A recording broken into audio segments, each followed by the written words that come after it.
गोस्वामी जी महाराज कहते हैं, श्याम गौर सुंदर दो भाई, विश्वामित्र महानिधि भाई। विश्वामित्र जी भगवान को लेकर के चल पड़े। रास्ते में ताड़का बन पड़ता है। एक रास्ता लंबा था और एक रास्ता कम समय का था। विश्वामित्र जी ने कहा, राम, इस रास्ते से अगर हम लोग चलेंगे तो कम समय में पहुंच जाएंगे अपने आश्रम, और दूसरे रास्ते से जाने में देर लगेगी। लेकिन इस रास्ते में एक समस्या है कि जंगल है और जंगल में एक राक्षसी रहती है जिसका नाम ताड़का है, बड़ी भयानक है। और हे राम, इस रास्ते से अगर चलेंगे तो ताड़का कहीं से भी आ सकती है। राम जी ने कहा, कोई चिंता नहीं, आप चलो। चल पड़े। तो विश्वामित्र जी महाराज बार बार कह रहे थे, राम, ताड़का कहीं से भी आ जाएगी, अगर वो आ जाए तो उसके ऊपर दया मत करना, मार देना। हाँ, स्त्री समझ करके उसके ऊपर दया मत करना। अगर स्त्री समाज के लिए काल बन जाए, स्त्री समाज के लिए संकट बन जाए, तो समाज की रक्षा के लिए, राष्ट्र की रक्षा के लिए स्त्री को भी मार देने में कोई पाप नहीं। विश्वामित्र जी ने कहा, मार देना, वो बड़ी दुष्टा है, अगर तुम उसे नहीं मारोगे तो वो हम सबको मार देगी। राम जी ने कहा, ठीक है गुरुजी, मार देंगे। थोड़ी दूर और चले तो विश्वामित्र जी ने फिर कहा, देखो राम, वो कहीं से कभी भी आ सकती है। भगवान विष्णु ने भी काव्य माता का वध किया था। अनिंद्रम लोकमिच्छन्ति काव्य माता निषूदिता। शुक्राचार्य की मां को भगवान विष्णु ने मारा क्योंकि वो सारी दुनिया को समाप्त कर देना चाहती थी। इसलिए हे राम, मानो विश्वामित्र जी कहते हैं, आप ही तो विष्णु हो, आपने ये काम पहले भी किया है, तो आज अगर किसी स्त्री का वध करना पड़े लोक रक्षा के लिए, राष्ट्र की रक्षा के लिए, तो मारने में संकोच मत करना, मार देना। राम जी ने कहा, मार देंगे, आगे चलो। फिर विश्वामित्र जी ने कहा, राम, वो आ जाए तो दया मत करना, मार देना। इंद्र ने विरोचन की पुत्री मंथरा का वध किया था क्योंकि वो सारे लोक के लिए कंटक थी। इसलिए हे राम, ताड़का को मार देना। एक बार नहीं, दो बार नहीं, 5 बार जब विश्वामित्र जी ने कहा, तब राम जी ने सोचा कि जब तक ये ताड़का मरेगी नहीं तब तक गुरुजी को शांति नहीं मिलेगी। हाँ, गुरुजी बहुत परेशान, लेकिन मैं ताड़का को मारूं तो कैसे मारूं, अभी आई नहीं, आवे तब ना मारे, किसको मारे। तब राम जी ने सोचा कि अब ताड़का कब आएगी पता नहीं, और जब तक वो आएगी नहीं तब तक गुरुजी को शांति मिलेगी नहीं। तो अब ताड़का के आने की प्रतीक्षा करना ठीक नहीं है, ताड़का को बुला ही लेते हैं। और राम जी ने क्या किया, बोले राम जी ने अपने धनुष पर डोरी चढ़ाई, धनुष की डोरी को ऐसे पकड़ा, कृत्वा मुष्टिमरिंदमः, डोरी को पकड़ करके भगवान ने ऐसे जोर से खींचा, ज्याघोषम करोति तीव्रम दिशः शब्देन नादयन्। डोरी को पकड़ करके राम जी ने ऐसे खींचा, और खींच करके जब छोड़ा डोरी को, ऐसी टंकार हुई कि पूरा जंगल गुंजायमान हो गया। वो ताड़का सो रही थी, उसकी नींद खुल गई, चौंक गई, अरे कौन आ गया मेरे जंगल। और वो टंकार, धनुष की टंकार सुन करके गर्जना करती हुई दौड़ पड़ी। उद्यम्य बाहुम गर्जन्तीम, दोनों हाथ को ऊपर उठा करके गर्जना करती हुई ताड़का आ गई। चले जाते मुनि दीन दिखाई, चले जाते मुनि दीन दिखाई, सुन ताड़का क्रोध कर धाई, सुन ताड़का क्रोध कर धाई। एक ही बाण प्राण हर लीना, एक ही बाण प्राण हर लीना, जानते ही निज पद दीना, जानते ही निज पद दीना। ताड़का गर्जना करती हुई दोनों भुजाओं को उठा करके, उद्यम्य बाहुम गर्जन्तीम, राममेवाभ्यधावत, राम जी की ओर दौड़ी। तो भगवान ने सोचा थोड़ी लीला कर लें, राम जी कभी कभी बीच बीच में बाल लीला भी करने लगते हैं। अपने परिजनों को आनंद देने के लिए राम जी की बाल लीला होती, तो बालक जैसी चेष्टा करता है। तो राम जी ने सोचा कि पिताजी ने कहा था कि तुम मुनि पिता आन नहीं को, ये मेरे पिताजी हैं, तो पिताजी को पुत्र सुख मिले, तो पुत्र जैसी लीला करता कुछ ऐसी लीला करें। तो भगवान ने क्या लीला किया, बोले ताड़का जब दौड़ी दोनों भुजाओं को उठा करके, तो राम जी ने डरने का अभिनय किया। राम जी को किसी से डर नहीं, वो तो अजय है। लेकिन ताड़का जब उधर से दौड़ी गर्जना करती हुई, तो राम जी और लक्ष्मण दोनों भाई क्या करते हैं, बोले एक तो दौड़ करके विश्वामित्र जी के कंधे पे बैठ गए जाकर के, अरे गुरु जी बचाओ ताड़का आ गई।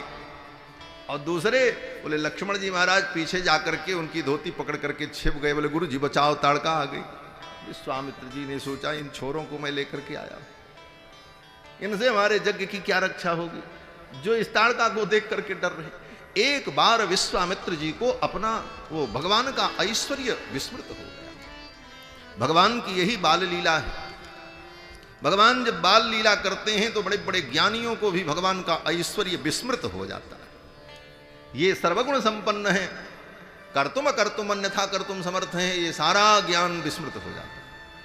और उस क्षण विश्वामित्र जी को यही लगा ये बालक हैं, ताड़का को देख करके डर गए, कहीं ये बच्चे परेशान न हो जाएं। तुरंत विश्वामित्र जी ने दोनों बालकों को, भगवान राम लक्ष्मण को हृदय से लगाया और स्वयं आगे बढ़कर के विश्वामित्र जी ने ताड़का को डांटा।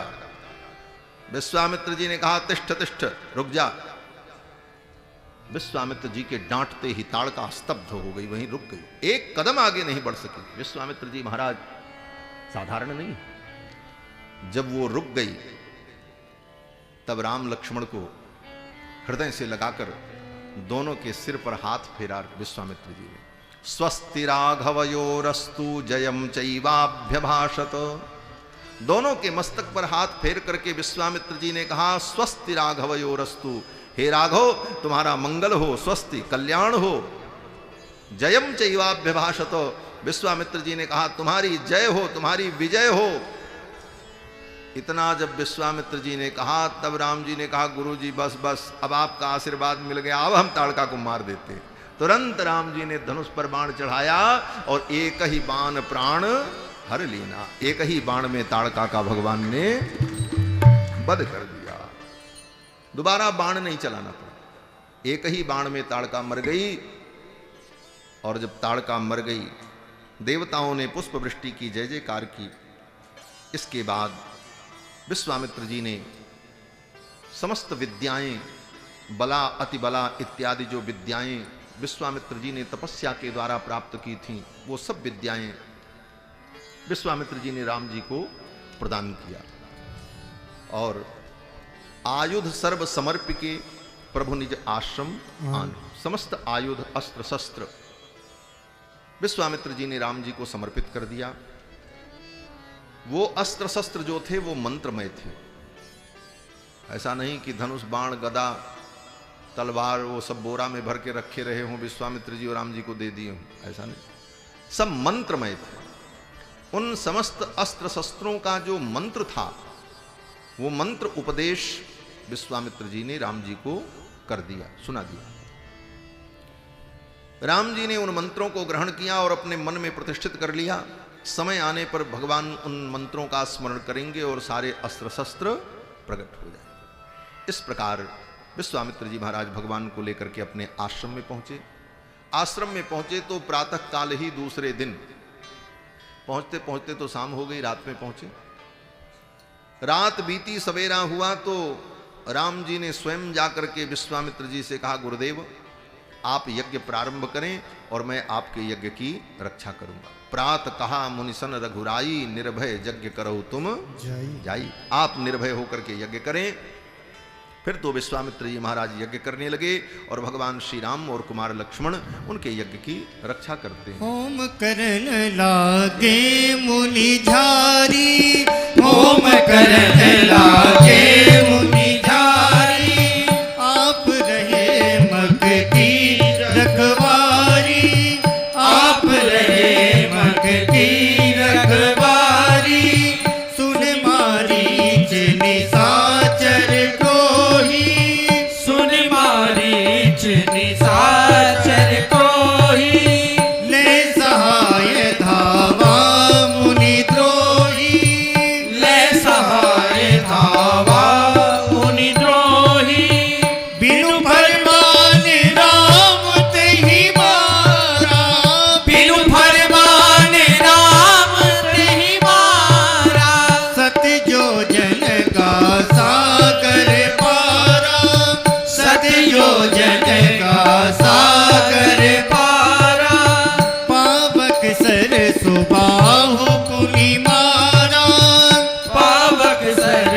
सुबाहु पुनि मारा, अनुज निशाचर कटक संगारा, अनुज निशाचर कटक संगारा, मार असुर तुझ निर्भयकारी, मार असुर तुझ निर्भयकारी, स्तुति करहि देव मुनि झारी, स्तुति करहि देव मुनि झारी, होम करन लागे मुनि झारी, होम करन लागे मुनि झारी। विश्वामित्र जी महाराज यज्ञ करने लगे। भगवान श्री राम यज्ञ की रक्षा करते हैं। यज्ञ जब शुरू हुआ, 6 दिन 6 रात्रि तक लगातार राम लक्ष्मण दोनों भाई बिना विश्राम किए सतत सावधान होकर यज्ञ की रक्षा करते रहे। ये नहीं कि विश्वामित्र जी ने यज्ञ शुरू किया और तब तक मारीच सुबाहु आ गए और राम जी ने उनको मार करके निपटा दिया। 6 दिन 6 रात्रि तक एक क्षण राम लक्ष्मण दोनों भाई विश्राम नहीं किए। अनिद्रम षड अहोरात्रम तपोवनमरक्षताम। महर्षि वाल्मीकि कहते हैं 6 दिन 6 रात्रि तक अनिद्रम, निद्रा नहीं ली, यज्ञ की रक्षा करते रहे। 7वां दिन आया तब मारीच सुबाहु दोनों अपनी सेना लेकर के आए। तो राम जी ने मारीच को मानवास्त्र से मारा। मानवम परमोदारम अस्त्रम परम भास्वरम। मानवास्त्र से राम जी ने मारीच को मारा और आग्नेयास्त्र से सुबाहु को मारा और बाकी जितने असुर थे उनको लक्ष्मण जी ने निपटा दिया। मारीच तो दूर जाकर के समुद्र में गिरा, 7 योजन का सागर पारा। विश्वामित्र जी का यज्ञ पूर्ण हुआ। विश्वामित्र जी यज्ञ मंडप से बाहर निकल करके आए। राम लक्ष्मण दोनों भाइयों ने प्रणाम किया। विश्वामित्र जी ने आशीर्वाद दिया और फिर भगवान कुछ दिनों तक विश्वामित्र जी के आश्रम में रहे। तह पुनि कछुक दिवस रघुराया, रहे विप्रन पर दाया। उन ब्राह्मणों पर कृपा करके भगवान कुछ दिनों तक विश्वामित्र जी के आश्रम में रहे। उसी समय जनक जी के यहां से निमंत्रण आया धनुष यज्ञ का। धनुष यज्ञ का निमंत्रण आया तो विश्वामित्र जी ने राम जी से कहा कि भगवान प्रभु, जनकपुर में एक धनुष यज्ञ हो रहा है, उस धनुष यज्ञ को देखने के लिए मेरे साथ चलो। कहने का भाव था विश्वामित्र जी का कि हे राम, एक ब्राह्मण के यज्ञ को आपने पूर्ण करवा दिया, अब एक क्षत्रिय के यज्ञ को भी पूर्ण करा। जनक जी महाराज क्षत्रिय हैं और वो भी यज्ञ कर रहे हैं, धनुष यज्ञ। और उनका यज्ञ कब पूरा होगा? बोले जब राम जी जाएंगे। तो विश्वामित्र जी कहते हैं एक ब्राह्मण का यज्ञ तो आपने करवा दिया, अब एक क्षत्रिय का यज्ञ भी आप पूरा करो। राम जी ने पूछा कौन यज्ञ? बोले धनुष यज्ञ हो रहा है। बोले धनुष यज्ञ? इस यज्ञ में धनुष शब्द क्यों जुड़ा है? विष्णु यज्ञ, नारायण यज्ञ, दुर्गा यज्ञ, गायत्री यज्ञ, ये तो सब सुना, लेकिन ये धनुष यज्ञ। तो विश्वामित्र जी ने विस्तार से बताया कि जनक जी के यहां एक धनुष है भगवान शिव का, माहेश्वर धनुष। वो भगवान शिव का ही स्वरूप है, उनका आयुध है। और जनक जी महाराज उस धनुष की पूजा करते हैं और उसी धनुष को केंद्र में रखकर उस धनुष के सम्मान में यज्ञ हो रहा है, इसीलिए उसका नाम धनुष यज्ञ। तो राम जी ने पूछा वो धनुष कैसा है? तो विश्वामित्र जी ने कहा वो धनुष बहुत बड़ा है, हजारों हजारों वीर मिलकर के उसे उठा नहीं पाते। तब राम जी को बड़ा कुतूहल हुआ कि जिस धनुष को हजारों वीर मिलकर के उठा नहीं पाते, तो फिर उस धनुष पर डोरी कौन चढ़ाता होगा? और डोरी चढ़ाने के बाद उस धनुष पे बाण जो चलाए जाते होंगे, वो बाण कितने बड़े बड़े होते होंगे। ऐसा धनुष तो मैंने कभी देखा नहीं। तो उस धनुष को देखने की अभिलाषा राम जी में उत्पन्न हुई। ये लीला है, राम जी को तो सब मालूम है। लेकिन लीला के क्रम में विश्वामित्र जी के कहने पर राम जी के मन में उस धनुष को देखने की अभिलाषा उत्पन्न हुई। कोई कारण तो बने तब राम जी जाए, नहीं राम जी तो यहीं तक के लिए आए थे, यज्ञ की रक्षा के लिए। तो विश्वामित्र जी ने कहा वहां तुमको वो अद्भुत धनुष देखने को मिलेगा, अद्भुतम च धनु रत्नम तत्र त्वं द्रष्टु मर्हसि। हे राम तुम वहां पर अद्भुत धनुष देखोगे। तो धनुष देखने के लिए ही राम जी जनकपुर जाने को तैयार हो गए। धनुष यज्ञ सुनि रघुकुल नाथा, हरस चले मुनिवर के साथा। विश्वामित्र जी चल पड़े, साथ में मुनिमंडली और प्रभु श्री राम और कुमार लक्ष्मण जा रहे थे। तब तक रास्ते में एक आश्रम दिखाई पड़ा। आश्रम एक दीख मग माही, खग मृग जीव जंतु तहनाही। आश्रम एक दीक मग माही, खग मृग जीव जंतु तहनाही। पूछा मुनि शिला प्रभु देखी, सकल कथा मुनि कहा विसेकी। पूछा मुनि शिला प्रभु देखी, सकल कथा मुनि कहा विसेकी। सकल कथा मुनि कहा विसेकी। सकल कथा मुनि कहा विसेकी।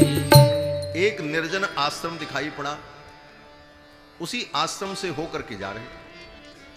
विश्वामित्र जी तो आगे निकल गए, पीछे राम जी। एक शिला पड़ी हुई थी नारी के आकार की। उस शिला को देख करके राम जी ने पूछा गुरु जी से, पूछा मुनि ही शिला प्रभु देखी। शिला को किसने देखा? राम जी ने देखा। विश्वामित्र जी तो आगे निकल गए। पूछा मुनि ही शिला प्रभु देखी, तो विश्वामित्र जी को बड़ा आश्चर्य हुआ। विश्वामित्र जी ने कहा राम, इस रास्ते से मैं कितनी बार गया लेकिन मैंने इस शिला को नहीं देखा, तुम्हारी दृष्टि पड़ गई। कितने लोग इधर से आते जाते हैं लेकिन किसी की दृष्टि इस शिला पर नहीं पड़ती, आपकी दृष्टि कैसे पड़ गई?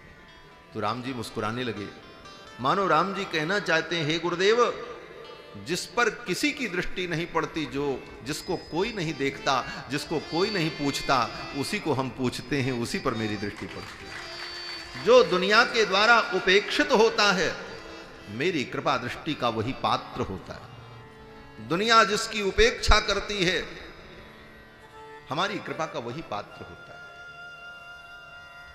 विश्वामित्र जी ने सारी कथा सुनाई। विश्वामित्र जी ने कहा, गौतम नारी श्राप बस उपल देह धरि धीर, चरण कमल रज चाहती, कृपा करो रघुवीर। हे रघुनंदन, ये महर्षि गौतम की पत्नी अहिल्या है और शाप के कारण ये शिला बनकर के पड़ी हैं।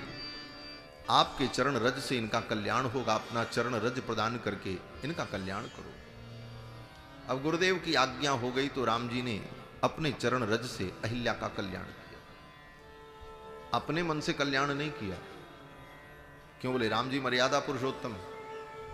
अहिल्या महर्षि की पत्नी है, किसी स्त्री को राम जी स्पर्श करें ये मर्यादा नहीं।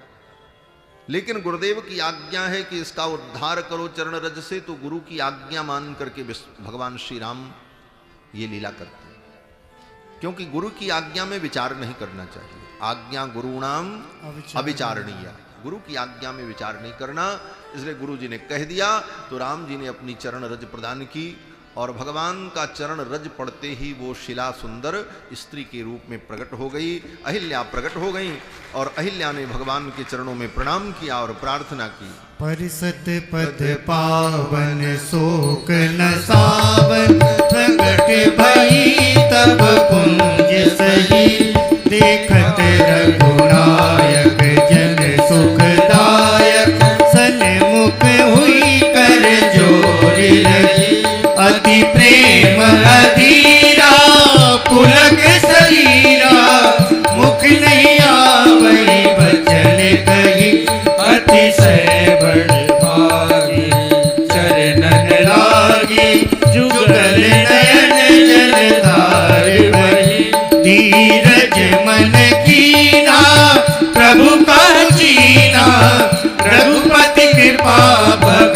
पाई अति निर्मल पानी स्तुति ठाली ज्ञान गम्य जय रघुराई मैं नारिया पावन प्रभु जग पावन रावण रिपुजन सुखदाई राजीव विलोचन भव भय मोचन पाई पाई शरण आई मुनि श्राप जो दीना अति बल कीना परम अनुग्रह में माना तेरो हरिलोचन हरि भव मोचन यही लाभ शंकर जाना विनती प्रभु मोरी मैं मति भोरी नाथ न मांगो वरदाना पद कमल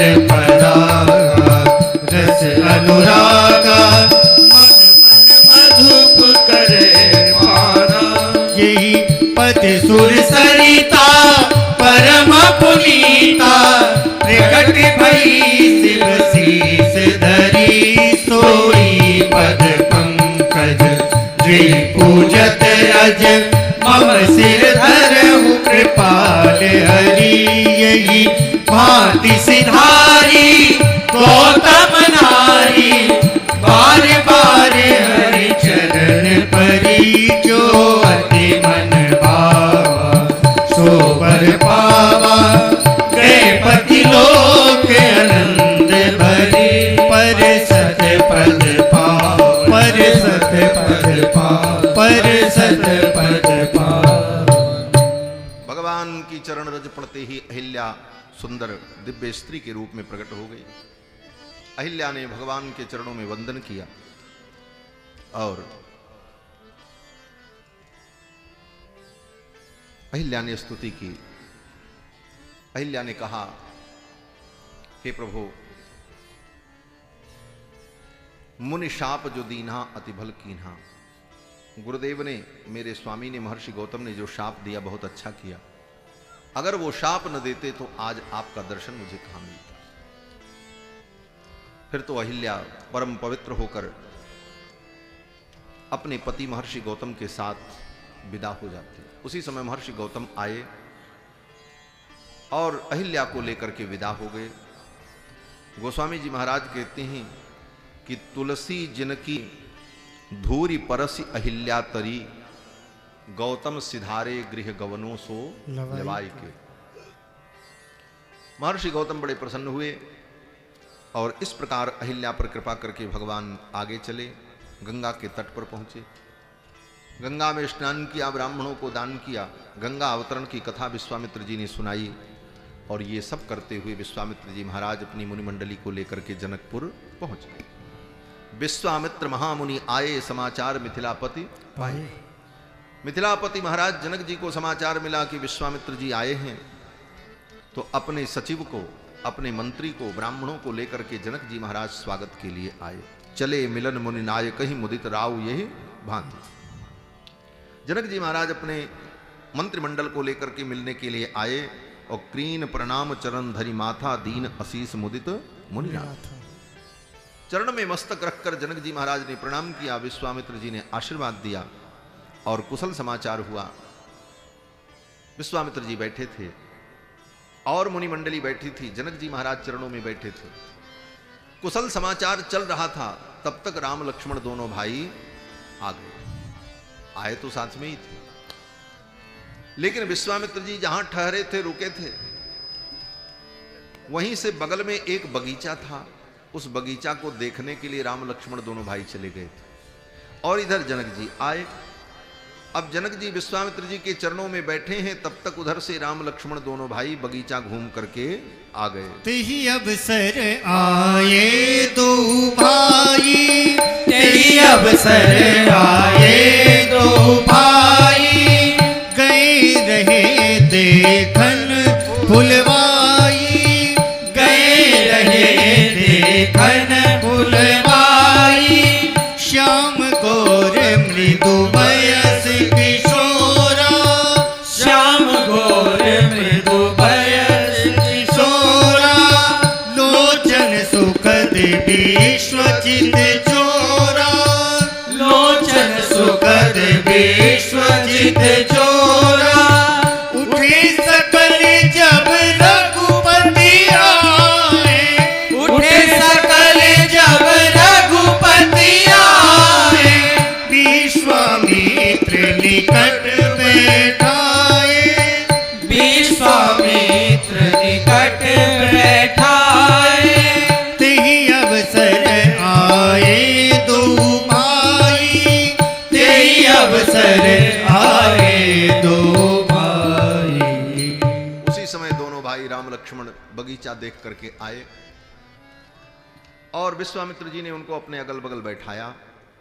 जनक जी ने जब देखा राम जी को तो मूरति मधुर मनोहर देखी, भयउ विदेहु विदेहु विषेखी। जनक जी महाराज भगवान के मनोहर स्वरूप को देखकर कुछ क्षण के लिए अपने आप को भूल गए। प्रेम मगन मनु जान नृप कर विवेक उधर धीर, बोले मुनि पद नाय सिर गदगद गिरा गंभीर। जनक जी महाराज बोल पड़े। जनक जी ने कहा, मुनिवर सारी बात धरी रह गई, आप आए, आप कैसे हो, आश्रम ठीक है, और जो कुछ पूछना था वो बात छूट गई। अब तो राम जी की बात शुरू हो गई। राम जी को देखते ही जनक जी सब भूल गए और जनक जी ने पूछा विश्वामित्र जी से, गुरुदेव कहूँ नाथ सुंदर दो बालक, ये दोनों बालक जो आपके साथ ये कहां से आए? कहूँ नाथ सुंदर दो बालक, मुनि कुल तिलक कि नृप कुल पालक। ये मुनि पुत्र हैं कि राजा के पुत्र हैं? क्यों? बोले मुनि के साथ आए हैं इसलिए मुनि पुत्र हो सकते हैं, और इनके कंधे पर धनुष बाण दिखाई पड़ रहा है इसलिए ये राजा के पुत्र भी हो सकते हैं। तो ये कौन है, मुनि कुमार हैं कि क्षत्रिय कुमार हैं? और इतना पूछने के बाद जनक जी रुके नहीं। जनक जी कहते हैं, ब्रह्म जो निगम नेति कहीं गावा। वेद जिस ब्रह्म को न इति कह करके वर्णन करता है, ब्रह्म माने परमात्मा, उस ब्रह्म परमात्मा को वेदों में न इति ऐसा कह करके वर्णन किया। पहले तो वेदों ने भगवान के स्वरूप का वर्णन किया, ब्रह्म परमात्मा क्या है, और सब कुछ कहने के बाद अंत में वेदों ने कहा न इति, जितना हमने कहा है इतना ही नहीं है, इससे भी कहीं ज्यादा है। न इति, उसका वर्णन नहीं किया जा सकता। नेति नेति जहि निगम निरूपा। नेति का मतलब वही न इति नेति, अर्थात ब्रह्म का वर्णन करने के बाद भी वेद अंत में यही कहते हैं कि हम उसका वर्णन नहीं कर पा रहे हैं, न इति, उसका हम पार नहीं पा रहे हैं। तो जनक जी कहते हैं कि ब्रह्म जो निगम नेति कही गावा, जिस ब्रह्म का वर्णन वेद नेति नेति कह करके गाते हैं, क्या वही ब्रह्म ही तो दो रूपों में नहीं आ गए? उभय वेश धरि की सोई आवा। वो ब्रह्म वेद प्रतिपाद्य परमात्मा ही दो रूपों में तो नहीं आ गए? और जनक जी से विश्वामित्र जी पूछते कुछ, उसके पहले जनक जी कहते हैं कि सहज विराग रूप मन मोरा, मेरा मन तो सहज वैराग्य संपन्न है। संसार की कोई सुंदर वस्तु, संसार की कोई सुंदर चीज और संसार का कोई सुंदर व्यक्ति कभी मेरे मन को अपने तरफ नहीं खींच सका, क्योंकि मेरा मन वैराग्यपूर्ण है। किसी वस्तु में कभी मेरी आसक्ति नहीं हुई। सहज विराग रूप मन मोरा, लेकिन आज थकित हो तजिम चंद्र चकोरा, आज इन्हें देख करके मेरा मन इनकी ओर खींचा चला जाए। अपने पुत्र परिवार में, अपने बच्चों में, अपने स्वजनों में हमारी कभी किसी में आसक्ति नहीं हुई, क्योंकि जनक जी तो परम ज्ञानी है। जोग भोग मह राख्यो गोई, राम बिलोकत प्रगटे सोई। जनक जी महाराज के जीवन में सब भोग है, राजा हैं, कोई कमी नहीं है, और राजा होते हुए भी बहुत बड़े जोगी हैं, कर्मयोगी, ज्ञानी हैं। कहीं किसी वस्तु में उनकी आसक्ति नहीं है, सब करते हैं। राजमहल में रहते हैं, मखमल के गद्दे पर सोते हैं, लेकिन उस मखमल के गद्दे से उनको मोह नहीं, बस उसका उपयोग करते हैं। यही ज्ञान है। उपनिषद में यही कहा गया, ईशावास्योपनिषद में पहले मंत्र में ही कहा, ईशावास्यमिदं सर्वं यत्किंचित् जगत्याम जगत् तेन त्यक्तेन भुंजीथाः मा गृधः कस्य सिद्धनम। उपनिषद कहती है कि तेन त्यक्तेन भुंजीथा, संसार के भोग और सुख को भोगो, ये मिले तो इसका उपयोग करो, लेकिन उसमें आसक्त मत हो। त्यक्तेन भुंजीथा, त्याग पूर्वक भोग। त्याग पूर्वक भोग क्या है? बोले हम उसका उपभोग करें लेकिन उसको अपना न माने, ये त्याग पूर्वक भोग है। कैसे? बोले जैसे आप कहीं बाहर जाते हो तो ट्रेन की यात्रा कर रहे हो, तो ट्रेन में जितनी वस्तुएं हैं सबका आप उपयोग करते हैं। सीट का उपयोग करते हैं, बाथरूम का उपयोग करते हैं, जो भी वहाँ है, लेकिन किसी को अपना नहीं मानते, बस उपयोग करते हैं और जब उतरते हैं तो उसे भूल जाते हैं और आगे चल पड़ते हैं। तो हम उपयोग तो उसका करते हैं, लेकिन उसके प्रति हमारी आसक्ति नहीं हो। उसी प्रकार हम संसार में संसार की किसी भी वस्तु का उपयोग करें, लेकिन उसके प्रति आसक्ति न हो, यही त्याग पूर्वक भोग है। क्यों? बोले आसक्ति होगी तभी दुख होता है। क्यों? बोले वो वस्तु छूट जाएगी तो दुख होगा।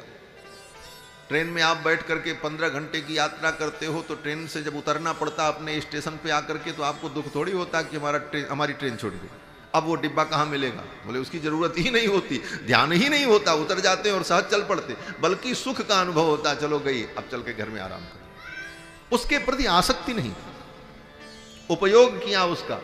उसी प्रकार संसार की हर वस्तुएं उपयोग के लिए हैं, और हम जब इसका उपभोग करने लग जाते हैं और इसी में अपने मन को लगा देते हैं, तो उस वस्तु के छूटने पर हमें दुख होता है, पीड़ा होती है। त्याग पूर्वक भोग यही है, तेन त्यक्तेन भुंजीथा। जनक जी ऐसे ही ज्ञानी हैं, राजा होते हुए, सब कुछ होते हुए, किसी वस्तु में उनकी आसक्ति नहीं। उनका पूरा राज्य छूट जाए कोई दिक्कत नहीं। एक कथा आती है कि जनक जी के राज्य में आग लग गई। जनक जी सत्संग कर रहे थे, अष्टावक्र जी के चरणों में बैठकर कथा सुन रहे थे। सेवक ने आकर के कहा नगर जल गया। जनक जी ने कहा कोई बात नहीं, बुझाने का प्रयास करो। फिर दूतों ने आकर के कहा संपूर्ण नगर जल गया, जिसमें आप बैठे हो इस कक्ष में भी आग लगने वाली है। तो जनक जी ने कहा बुझाने का प्रयास करो, विचलित नहीं हुए। तो अष्टावक्र जी ने पूछा जनक, इतना बड़ा नगर तुम्हारा जल गया, तुमको दुख नहीं हुआ? इतने बड़े मिथिला नगर के नष्ट होने पर तुमको कष्ट नहीं हुआ? तो जनक जी ने जो उत्तर दिया, जनक जी ने कहा मिथिलायाम प्रदीप्तायाम न मे किंचित प्रदह्यते। मेरी मिथिला नगरी जल गई, मेरा क्या जला, मेरा कुछ था ही नहीं। अनंतम बत में वित्तम, मेरा जो धन है वो तो अनंत परमात्मा है। ये ज्ञान है। ऐसी ज्ञान की निष्ठा दृढ़ हो तो दुनिया में फिर कहीं भी रहो मस्ती रहेगी। सब कुछ है तब भी वही आनंद, और कुछ नहीं है तब भी वही आनंद, तब भी वही आनंद रहेगा। यही मस्ती, यही सच्चा ज्ञान है। जनक जी ऐसे ज्ञानी हैं। सहज विराग रूप मन मोरा, लेकिन आज राम जी को देख करके उनका मन राम जी में खिंच गया, और होना भी चाहिए। संसार से हम वैराग्य क्यों धारण करते हैं? बोले संसार से जब वैराग्य होगा तभी भगवान में अनुराग होगा। क्यों? बोले मन एक है, अगर ये संसार में लगेगा तो भगवान में नहीं लगेगा, और भगवान में लगेगा तो संसार में नहीं लगेगा। मन दो थोड़ी। इसीलिए गोपियों ने कहा उद्धव मन न भये 10-20। उद्धव जी जब गए गोपियों के पास, तो उद्धव जी ने कहा कि तुम कृष्ण के वियोग में रो रही हो, एक काम करो। बोले क्या करें? बोले तुम अपना मन जोग में लगाओ, समाधि में लगाओ। योग और समाधि में अपना मन लगाओगी तो मन की पीड़ा समाप्त हो जाएगी।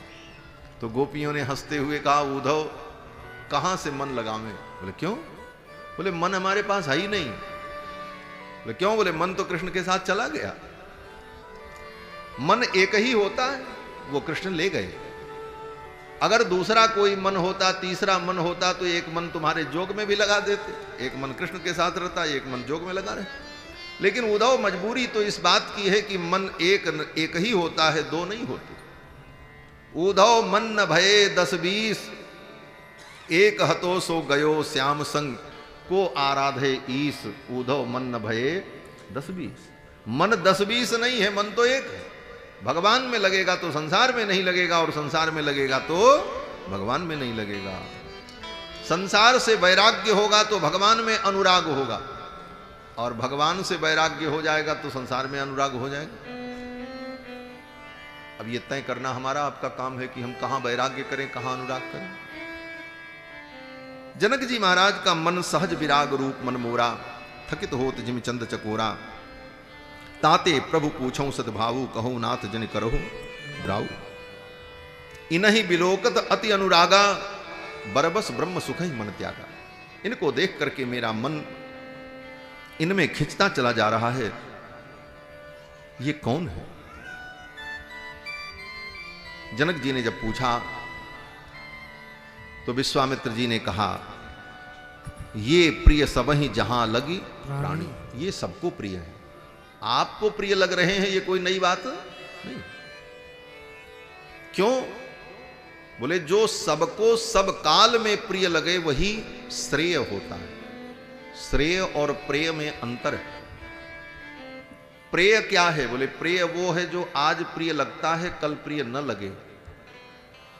प्रेय उसे कहते हैं जो किसी को प्रिय लगता है, किसी को प्रिय नहीं लगता। और श्रेय क्या है? बोले जो सबको प्रिय लगता है और सदा प्रिय लगता है, उसको कहते हैं श्रेय। भागवत में एक प्रश्न है ये। सौनक जी ने सूत जी से पूछा है, किम श्रेयः? श्रेय क्या है? श्रेय अपरिवर्तनीय होता है और प्रेय बदलता रहता है।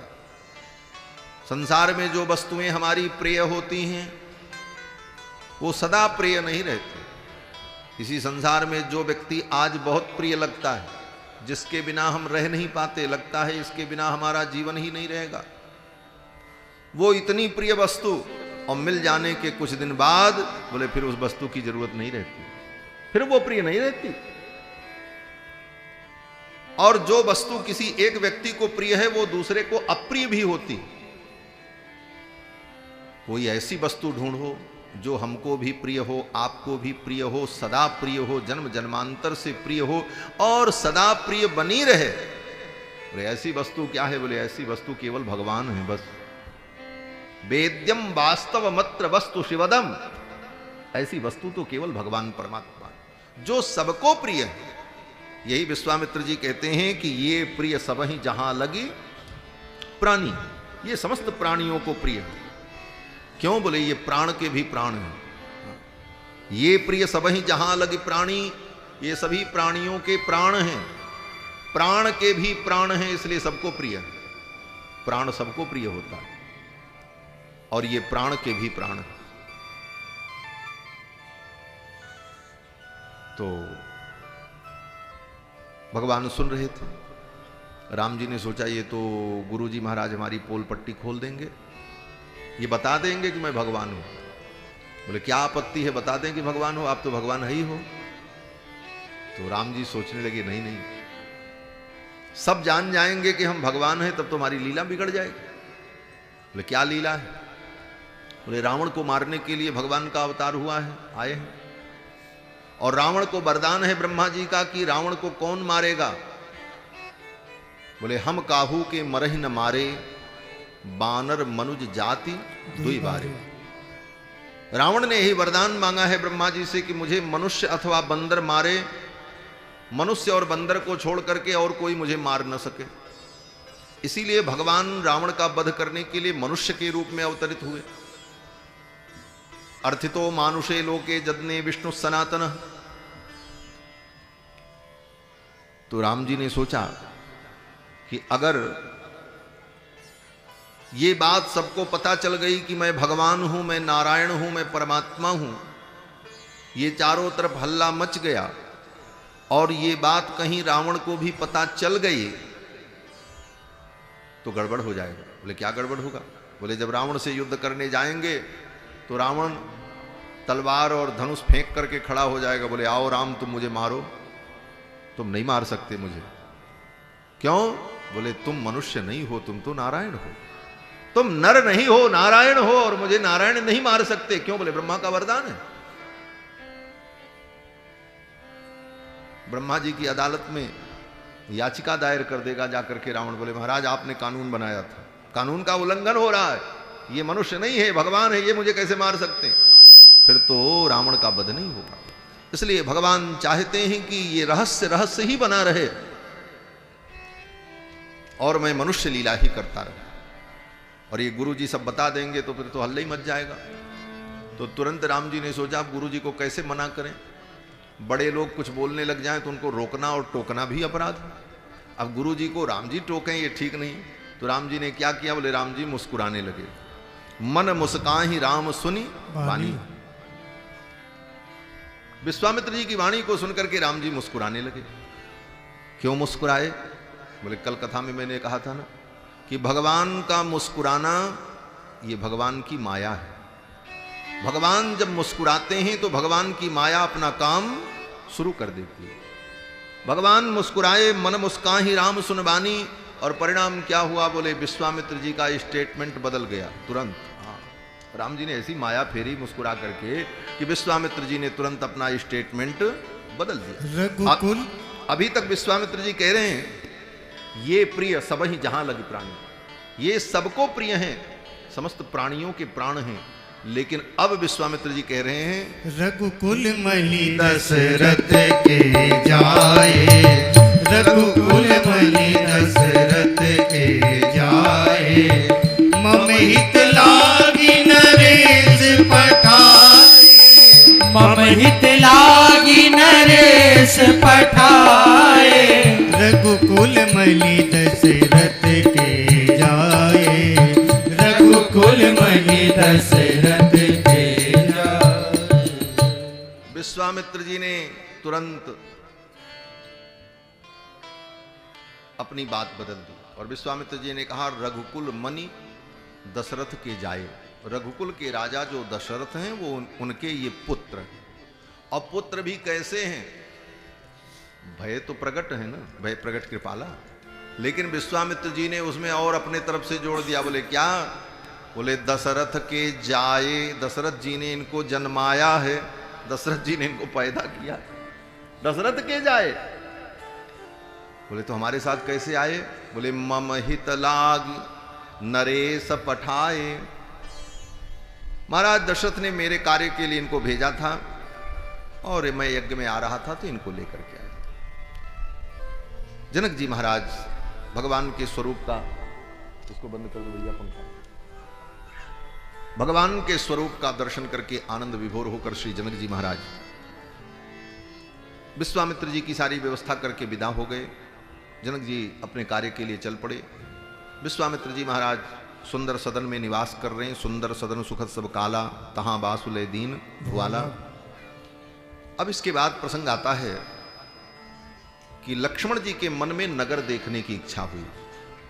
लखन हृदय लालसा विशेखी, जाई जनकपुर आइए देखी। लक्ष्मण जी के मन में हुआ कि हम नगर भ्रमण करें, नगर देखें। राम जी के मन में नहीं हुआ, लक्ष्मण जी के मन में नगर देखने की इच्छा हुई। लखन हृदय लालसा विशेखी। क्यों? बोले लक्ष्मण जी जीव हैं और राम जी बोले ब्रह्म है। ये संसार जो है यही नगर है। इस संसार को देखने की इच्छा जीव में पैदा होती। परमात्मा तो आप्त काम, पूर्ण काम, परम निष्काम, उनके अंदर कामनाएं नहीं है।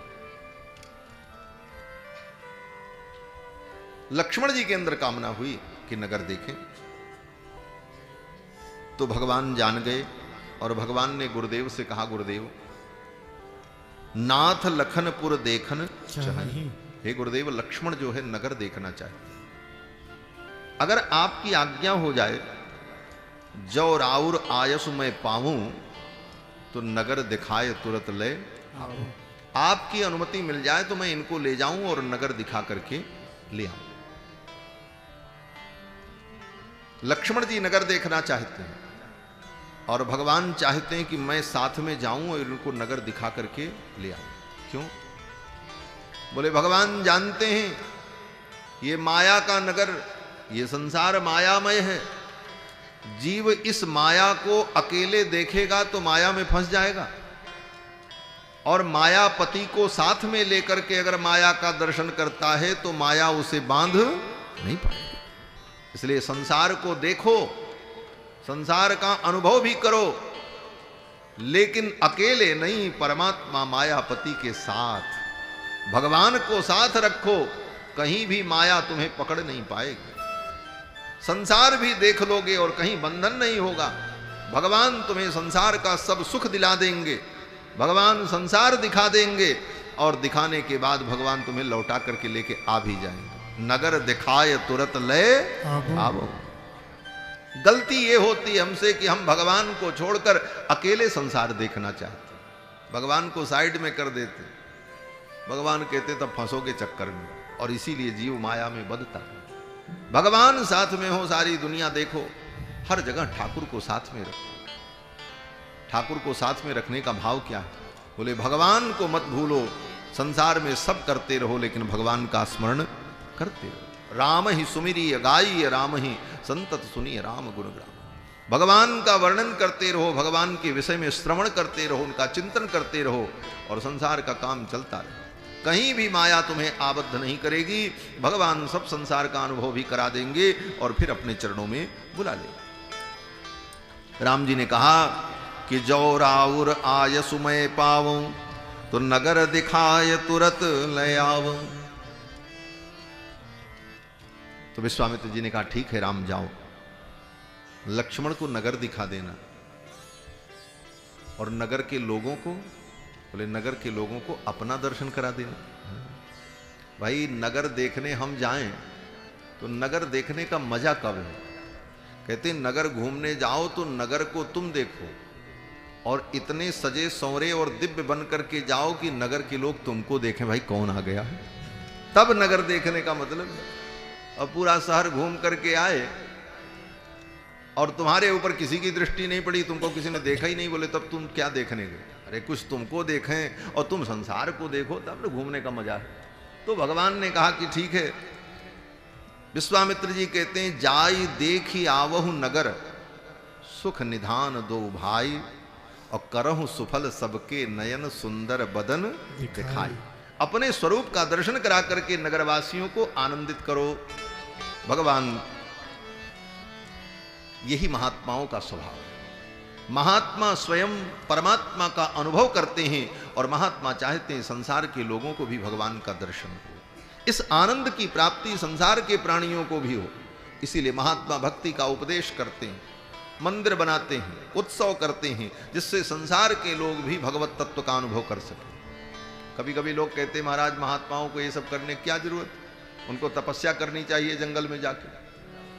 बोले तपस्या करके कोई महात्मा अपना कल्याण तो कर सकता है, अपना कल्याण कर लेना कोई बहुत कठिन काम नहीं है।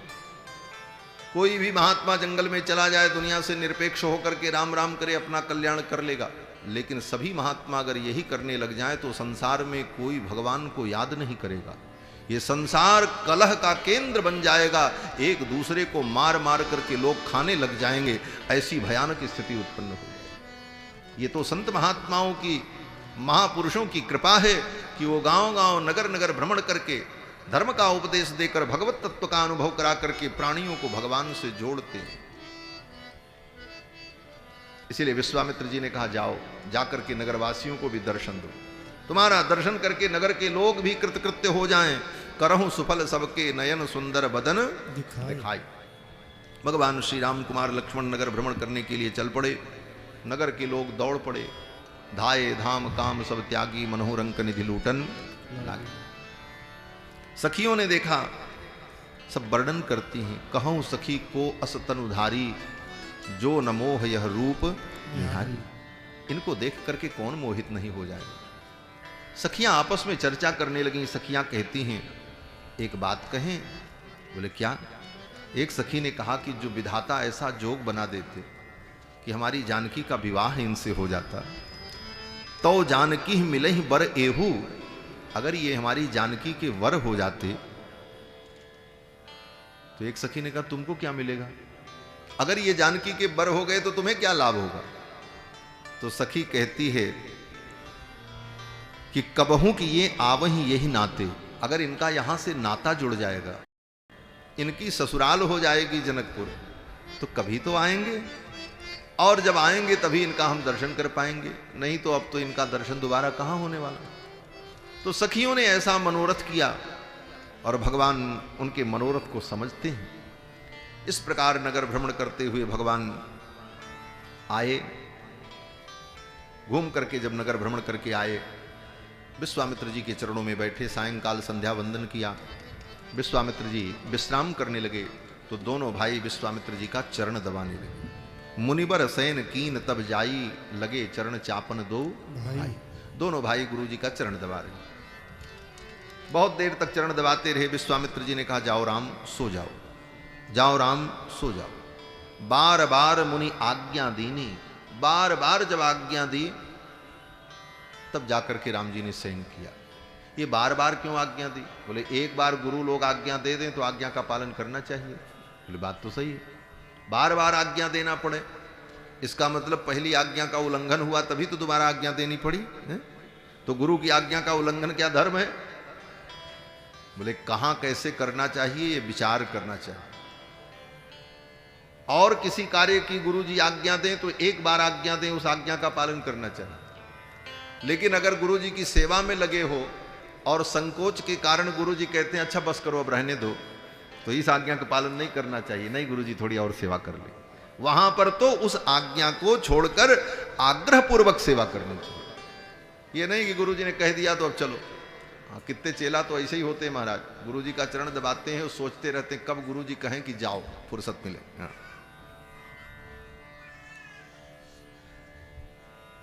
थोड़ी देर में थक जाते हैं, दो चार बार पैर दबाएंगे, उसके बाद अपनी उंगलियां फोड़ने लग जाएंगे, लगता है जिसे वही थक गए, खट्टपट्ट करने लगे। उनको लगता कब गुरु जी फुर्सत दे दें। लेकिन कोई कोई गुरु जी भी बड़े विचित्र होते हैं। एक गुरुजी थे, चेला उनका उनकी सेवा करता रहा, पैर दबा रहा, सोचता रहा गुरुजी कह देते छुट्टी मिल जाती, चले जाते, लेकिन गुरुजी बोले नहीं, बातें करते रहे। और बताओ चेला क्या हाल चाल है, सब बढ़िया है, तुम्हारे घर में किसा है, सब समाचार पूछते रहते। वो बेचारा दबाता रहा पैर। पूछे कै भाई हो? बोले 4 भाई हैं। अच्छा तो बड़े का नाम क्या है, छोटे का नाम क्या है, सब बताया। फिर पैर दबाता रहा। तो उसने सोचा कि अब तो गुरुजी सो गए होंगे, अब धीरे से चलें। तो धीरे से ज्यों ही उसने हाथ ढीला किया तो गुरुजी ने कहा और बताओ चेला क्या हाल चाल है, सब ठीक है? अब तो चौंक गया, अब बेचारा क्या करे।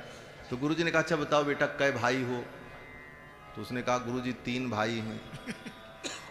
तो गुरुजी ने कहा पहले तो तुम 4 बताए थे, अब 3 बता रहे हो, ये 3 कैसे? तो चेले ने कहा गुरुजी ये रात भर पैर दबाएंगे तो हम तो नहीं रहेंगे, हमको तो नहीं ही समझो, 3 ही भाई बचे। बोले इतनी देर आप पैर दबाओगे तो फिर तो हमारा तो जीवन खत्म, फिर तो 3 ही भाई बचे, इसलिए हम तो अपने को मरा समझ चुके हैं। गुरु जी ने कहा अच्छा जाओ सो जाओ, भागो यहां से। तो ऐसी सेवा नहीं। विश्वामित्र जी कहते हैं जाओ राम सो जाओ, बार बार मुनि आज्ञा दीनी, रघुवर जाई शयन तब कीनी। तब राम जी ने जाके विश्राम किया। और जब राम जी शयन करने लगे तो लक्ष्मण जी अपने धर्म का पालन करते। अब लक्ष्मण जी राम जी का चरण दबाने, लक्ष्मण जी राम जी का चरण दबाने लगे। चापत चरण लखन उरलाए, सभय सप्रेम मनोह सचु पाए। बहुत देर तक लक्ष्मण जी राम जी का चरण दबाते रहे। राम जी भी बार बार कहते हैं पुनि पुनि प्रभु कह सोवहु ताता। भगवान श्री राम कहते हैं लक्ष्मण जाओ सो जाओ, हो गया आप जाओ सो जाओ। जब कई बार राम जी ने कहा तब लक्ष्मण जी गए शयन करने, विश्राम किया। सवेरे सबसे पहले लक्ष्मण जी उठे, सबसे अंत में कौन सोए? लक्ष्मण जी। सबसे पहले गुरु जी का शयन हुआ, गुरु जी के बाद राम जी सोए, राम जी के बाद लक्ष्मण जी सोए। और उठे कौन? बोले सबसे पहले लक्ष्मण जी उठे। जो सबसे बाद में सोया वो सबसे पहले उठे। क्यों? बोले सेवक को अपने स्वामी से पहले जगना चाहिए, तभी वो सेवा कर सकता है। सेवक का यही धर्म है। और गुरु जी सो रहे हैं 5 बजे तक, तो चेला सोए 6 बजे तक, तो गुरु जी की क्या सेवा करेगा? शिष्य को, सेवक को स्वामी के उठने के पहले स्वयं उठकर अपने सारे आवश्यक कार्यों से निवृत्त हो जाना चाहिए। अपनी शौचादि क्रिया, स्नानादि क्रिया से निवृत्त होकर के तब गुरु जी की सेवा में उपस्थित होना चाहिए। और पता लगा चेले को अपना ही काम पड़ा हुआ है तो गुरु जी का काम क्या करेगा। तो यहां भी ठीक ऐसे ही वर्णन है। उठे लखन निसी विगत सुनी अरुण सिखा धुनि कान, और गुरु ते पहले जगतपति जागे राम सुजान। सकल सोच करी जाई नहाए, नित्य निवाहि गुरु ही सिरु नाये। अपने नित्य कृत्य से निवृत्त होकर दोनों भाइयों ने आकर के गुरु जी के चरणों में प्रणाम किया। गुरु जी पूजा करने जा रहे थे तो गुरु जी ने कहा, राम जाओ पूजा के लिए पुष्प ले आओ। अब पुष्प लेने के लिए राम जी चले। कहाँ? बोले पुष्प वाटिका में, जनक जी की पुष्प वाटिका में। और पुष्प वाटिका में राम जी पुष्प लेने के लिए जाते हैं। उसी समय श्री जानकी जी सखियों के सहित गिरजा पूजन करने के लिए उसी वाटिका में आती हैं। तेहि अवसर सीता तह आई, तेहि अवसर सीता तह आई, गिरजा पूजन जननी पठाई, गिरजा पूजन जननी पठाई। संग सखी सब सुभग सयानी, संग सखी सब सुभग सयानी। गावहि गीत मनोहर बानी, गावहि गीत मनोहर बानी। सर समीप गिरिजा गृह सोहा, सर समीप गिरिजा गृह सोहा। बरनि न जाई देखी मन मोहा, बरनि न जाई देखी मन मोहा। मज्जन कर सर सखिल समेता, मज्जन कर सर सखिल समेता। गई मुदित मन गौरी निकेता, गई मुदित मन गौरी निकेता। पूजा कीने अधिक अनुरागा, पूजा कीने अधिक अनुरागा। निज अनुरूप सुभग बरु मांगा, निज अनुरूप सुभग बरु मांगा। तेहि अवसर सीता तह आई, तेहि अवसर सीता तह आई, सीता तह आई, सीता तह आई। उसी समय श्री जानकी जी अपनी सखियों के साथ गिरजा पूजन करने के लिए उसी बगीचे में आती। वहीं बगीचे में गिरजा का मंदिर। आकर के सरोवर में स्नान किया, मज्जन किया और गिरजा पूजन करती हैं। निज अनुरूप सुभग बर मांगा और गिरजा के चरणों में प्रार्थना की। अपनी मन की भावना को श्री जानकी जी ने गिरजा देवी से कहा, वरदान मांग। उसी समय एक सखी जो किशोरी जी के साथ में आई थी वो बड़ी चंचला थी। वो जानकी जी उधर पूजन करने लगी तो वो धीरे से वहां से निकली और उसने सोचा जब तक जानकी जी पूजा करें तब तक मैं बगीचे का एक चक्कर जरा लगाऊं, देखूं यहाँ का क्या समाचार। चंचल सखी का तो यही काम था। वो चंचला सखी निकल पड़ी। एक सखी सी संग बिहाई और गई रही देखन फुलवाई। वो फुलवारी देखने के लिए निकल पड़ी और संजोग उधर राम जी पुष्प तोड़ने के लिए आए थे। राम जी पर उसकी दृष्टि पड़ गई। तेई दो बंद बिलो के जाई और प्रेम विविध सीता पही आई। राम जी को जब देखा तो वहीं से उल्टे पांव दौड़ी और फिर दौड़ती हुई आई। आकर के हाँपती डांपती जानकी जी के सामने खड़ी हो गई। जानकी जी ने कहा, अरे क्या बात है, तू इतनी कांप रही है, इतनी हाँफ रही है, बात क्या है। तासु दशा देखी सखिन पुलक गात जल। नहीं, उस सखी की दशा को देखकर जानकी जी ने पूछा, क्या बात है। तो सखी ने कहा, हे किशोरी जो देखन बाग कुंवर दोई आए, बै किशोर सब भांति सुहाए। सुंदर दो कुमार इस बगीचे में आए हैं बगीचा देखने के लिए, और वो कुमार वही हैं जो कल नगर भ्रमण करने के लिए आए थे। और विश्वामित्र मुनि के साथ आए हैं। अद्भुत सौंदर्य है उनका, मैंने उनको देखा यहीं बगीचे में, वो भी पुष्प तोड़ रहे, पुष्प लेने आए हैं। जानकी जी का तो अनुराग सनातन है भगवान के प्रति, ये दिव्य दंपति हैं। जानकी जी को तो सब मालूम है, तो जानकी जी ने पूछा वो कैसे हैं, उनका स्वरूप कैसा है? तो सखी ने कहा एक श्याम है एक गौर है, श्याम गौर किम कहूं बखानी। बोले और कैसे हैं? तो सखी ने कहा अब मैं नहीं बता पाऊंगा। बोले क्यों? बोले गिरा नयन नयन बिनुबानी, गिरा अनयन नयन बिनुबानी। सखी कहती है कि मैं कैसे बताऊं। बोले क्यों? बोले जिन आंखों ने देखा है उन आंखों को बोलने की क्षमता नहीं है, और मुख को बोलने की क्षमता है तो मुख ने देखा ही नहीं है, तो मैं बताऊं तो कैसे बताऊं? गिरा अनयन नयन बिनु बानी। बोले वो कौन है? सखी ने कहा जिन रूप मोहनी डारी कीने सुबस नगर नर नारी, बरनत छवि जहता सब लोगो अवश्य देखिए देखन जोगु। ये देखने के योग्य, चलो इनका दर्शन करो। सखी की इस दशा को देखकर बाकी जो सखियां थी वो हंसने लगी, किशोरी जी भी मुस्कुराने लगी, वाह रे तेरी दशा तो लक्षण है। तो सखी ने कहा आप देखोगी तो आपकी भी यही दशा हो जाएगी। बोले तुमने कैसे देखा? तो सखी ने कहा हमने तो उनसे आंख लड़ाया है। लड़ाए आई री मैं तो रागो जूस लेना, लड़ाए आई री मैं तो रागो जूस लेना, लड़ाए आई री मैं तो रागो जूस लेना, लड़ाई आई री मैं तो राघव जूस नैना, लड़ाए आई री मैं तो रागो जूस लेना, लड़ाई आई री मैं तो राघव जूस नैना।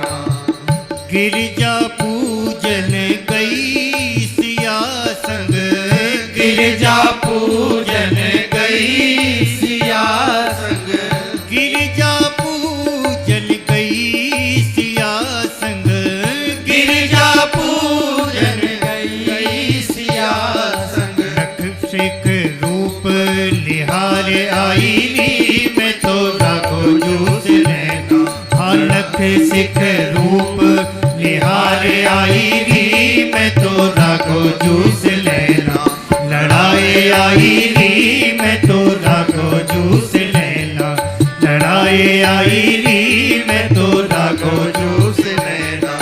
चोखे चोखे लेना राज कुंवर के, चोखे चोखे नैना राज कुंवर के, चोखे चोखे लेना राज कुंवर के, चोखे चोखे नैना राज कुंवर के, कजरारी लेक समाए आई नी मैं तो राघो जूस लेना, हाँ कजरारी लेक समाए आई नी मैं तो राघो जूस लेना, लड़ाई आई नी मैं तो राघो जूस लेना, लड़ाई आई नी मैं तो राघव जूस नैना।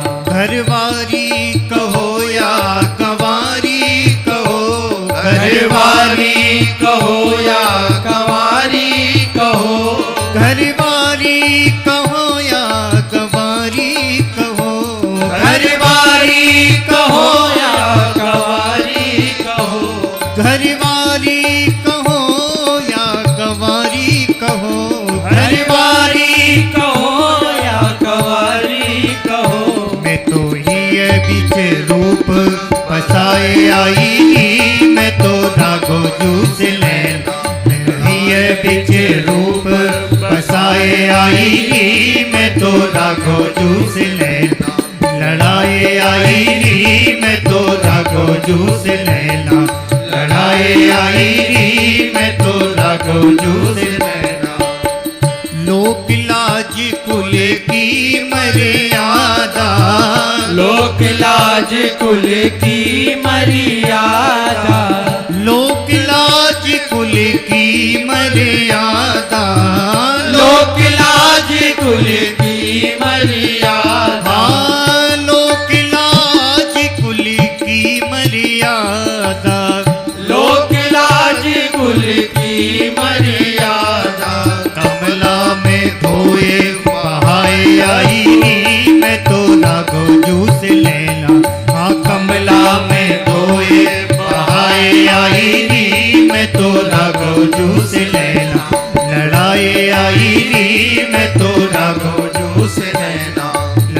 लड़ाई आई री मैं तो राघो जू से नैना, लड़ाई आई री मैं तो राघो जू से लेना, लड़ाई आई री मैं तो राघो जू से नैना।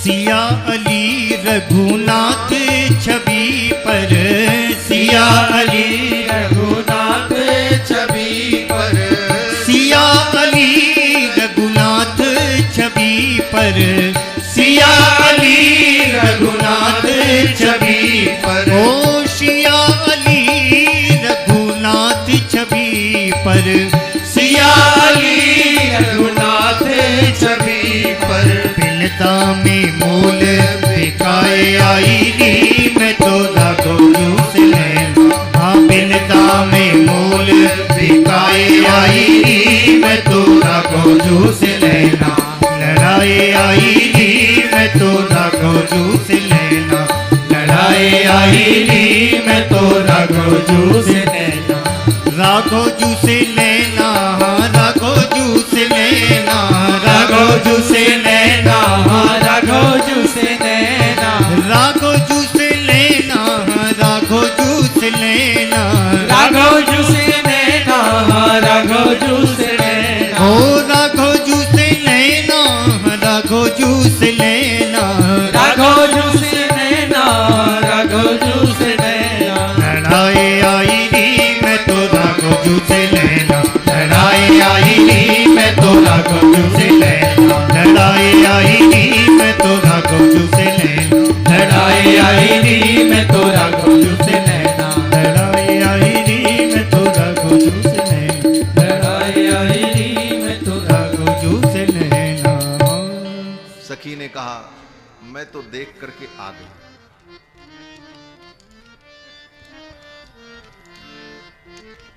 उस सखी की दशा को देखकर अन्य सखियों ने कहा तू तो बावरी हो गई है। तो सखी ने कहा अब कुछ भी हो, घरवारी कहो या गंवारी कहो, अब चाहे मुझे गंवार कहो चाहे मूर्ख कह लो, कुछ भी कह लो, घरवारी कहो या गंवारी कहो, ही बिच रूप बसाए आई री, हमने तो अपने हृदय में उस रूप को बसा लिया। एक सखी ने कहा पर पुरुष को, अपरिचित किसी पुरुष को हृदय में बसा लेना तुम्हें लज्जा नहीं आई, लोक का डर नहीं हुआ? तो सखी ने कहा कि लोक लाज कुल की मर्यादा, लोक लाज कुल की मर्यादा कमला में धोए बहाए आई। हमने तो कमला नदी में अपनी लोकलाज की मर्यादा को धो के फेंक दी। जनकपुर की जो नदी है, जैसे अयोध्या में सरयू, काशी में गंगा, उसी तरह जनकपुर में एक सरिता है जिनका नाम कमला, कमला और बिमला, दूधमती, ये सब जनकपुर की पवित्र नदियां हैं। भगवान की कृपा से इस वर्ष मई के माह में 7 मई से 15 मई तक जनकपुर में श्री जानकी जी के धाम में ही राम कथा का आयोजन हो।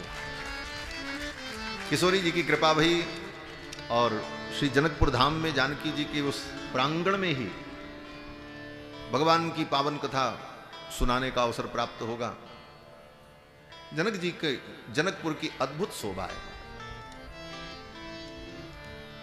वहां पर कमला नदी, दूधमती, बागमती, ये सब नदियां प्रवाहित। दूधमती का तो जैसा नाम है वैसा स्वरूप भी। कभी जनकपुर जाओ तो देखो दूधमती नाम की नदी है, छोटी सी पतली सी, और उस नदी का दर्शन करो तो उसका पानी लगता है दूध जैसा, सफेद सफेद दिखता। हाथ में लो तो फिर पानी है, लेकिन बहते हुए देखो तो लगता है जैसे दूध मिला करके बहाया जा रहा है। जैसे दूध में पानी मिला दो तो सफेदी जो होती, ऐसी सफेदी उस नदी की आज भी, नाम ही दूधमती। तो सखी कहती है कि लोकलाज कुल की मर्यादा कमला में धोए बहाए आई। हमने तो लोकलाज की मर्यादा कमला में फेंक दी। और मिथिला के संतों का तो भाव है, दुल्हा सरकार से अगर आंखें मिल गईं तो संसार का भव बंधन छूट जाएगा।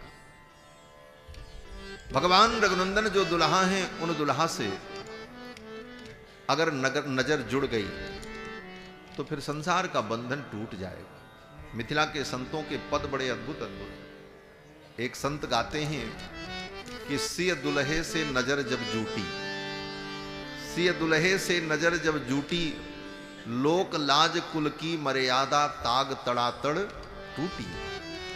नयन जब जूटी सिय दुल्हे से, नयन जब जूटी सिय दुल्हे से, नयन जब जूटी सिय दुल्हे से, नयन जब जूटी सिय दुल्हे से, लोक लाज कुल की मर्यादा, लोक लाज कुल की मर्यादा, लोक लाज कुल की मर्यादा, लोक लाज कुल की मर्यादा, ताग तड़ातड़ टूटी सिय दुल्हे से, हाँ ताग तड़ातड़ टूटी सिय दुल्हे से, नयन जब जूटी सिय दुल्हे से,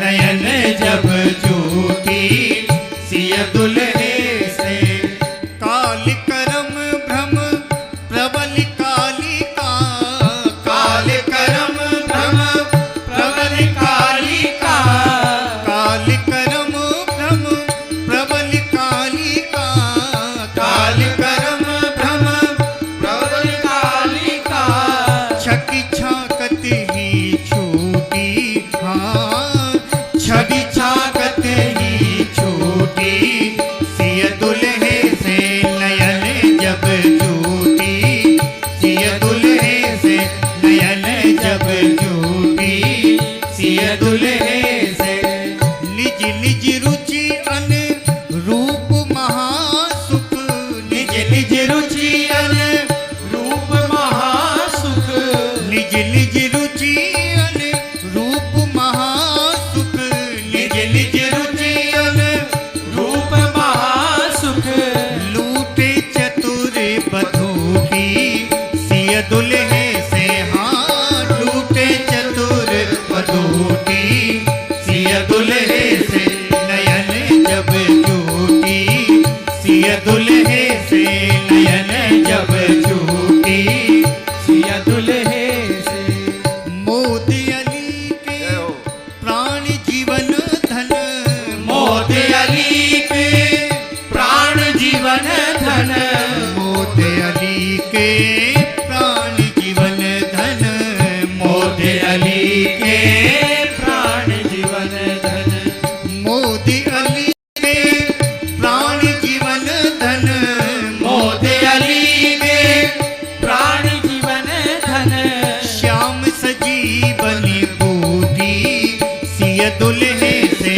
हाँ श्याम सजीवन बूटी सिय दुल्हे से, नयन जब जूटी सिय दुल्हे से, नयन जब जूटी सिय दुल्हे से, नयन जब जूटी सिय दुल्हे से, नयन जब जूटी दुल्हे से, नयन जब जूटी, नयन जब जूटी, नयन जब जूटी, नयन जब जूटी, नयन जब जूटी सिय दुल्हे से, नयन जब जूटी सिया दुल्हे से, हाँ सिय दुल्हे से, हाँ सिया दुल्हे से, हाँ सिय दुल्हे से, हाँ सिया दुल्हे से। मिथिला की सखियां भगवान को अलग अलग भाव से देखती हैं।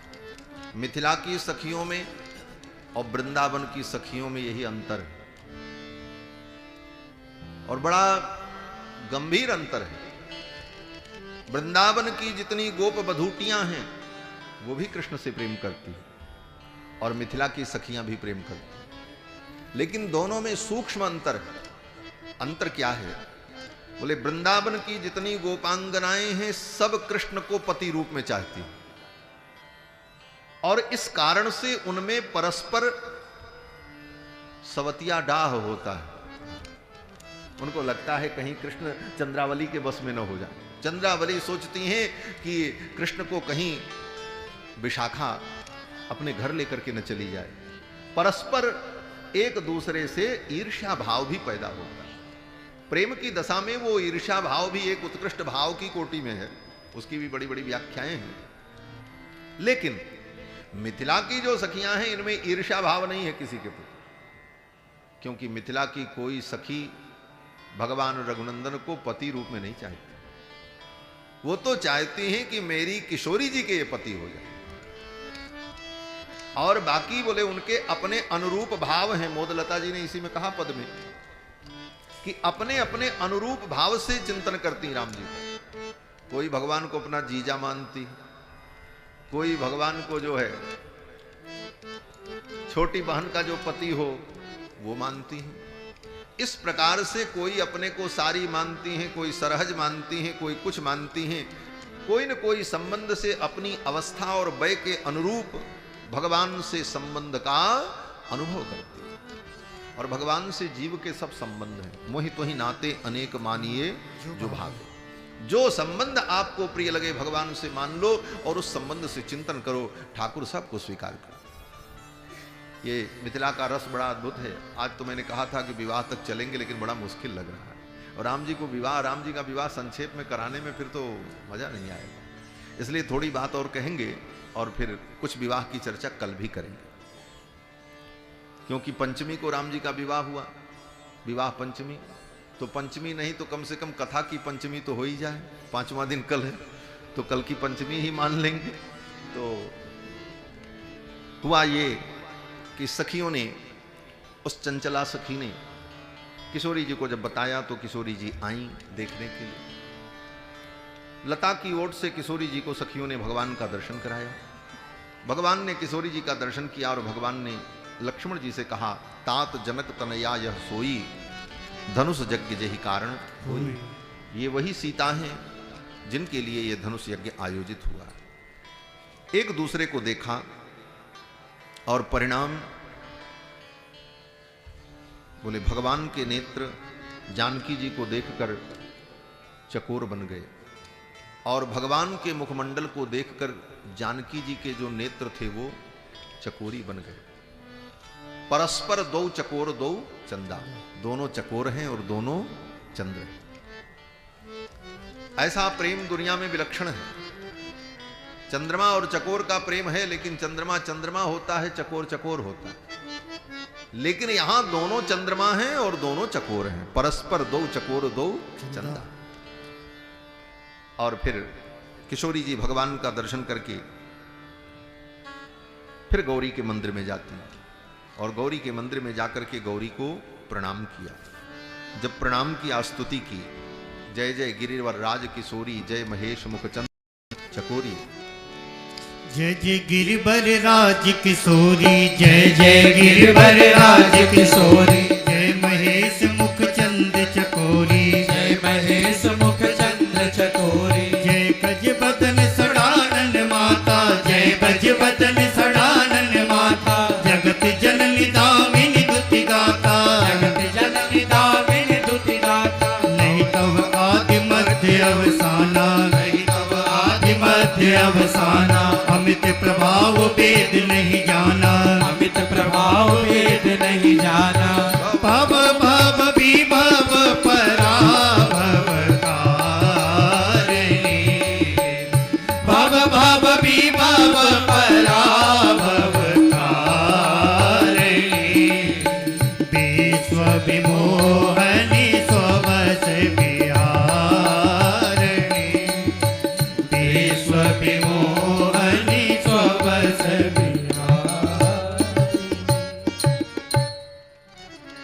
जानकी जी ने गौरी की स्तुति की। 4 चौपाइयां, इसके बाद दोहा, पति देवता सुतिय महु मातु प्रथम तव, और उसके बाद फिर 3 चौपाइयों में ये प्रसंग है। सेवत तो ही सुलभ सबचारी, वरदायिनी पुरारी प्यारी, मोर मनोरथ जानहु नीके, बसहु सदा उरपुर सबही के। यहां तक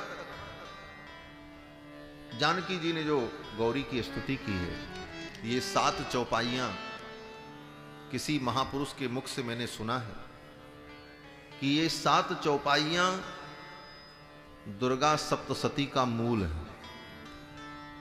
दुर्गा सप्तशती में 700 श्लोकों में सप्तशती में जो भगवती की आराधना की गई, भगवती का स्तवन किया गया, अगर कोई व्यक्ति श्रद्धा से जो दुर्गा सप्तशती नहीं पढ़ सकता, इन्हीं 7 चौपाइयों के द्वारा भगवती दुर्गा की आराधना करे तो सप्तशती पाठ का ही फल प्राप्त होता है। ऐसा संत के मुख से मैंने सुना। क्योंकि रामायण तो श्रीमद् रामचरितमानस, इसकी एक एक चौपाइयां वेद के मंत्र ही हैं, मंत्रमय हैं। गौरी ने आशीर्वाद दिया, गौरी जी ने आशीर्वाद दिया, मनु जाहि राच्यों मिलहि सोबर सहज सुंदर सांवर।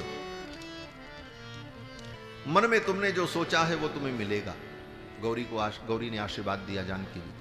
और इधर भगवान श्री राम पुष्प लेकर के जब पहुंचे, गुरु जी को दिया, गुरु जी ने पूजन किया, तो गुरु जी ने राम जी को भी आशीर्वाद दे दिया। क्या?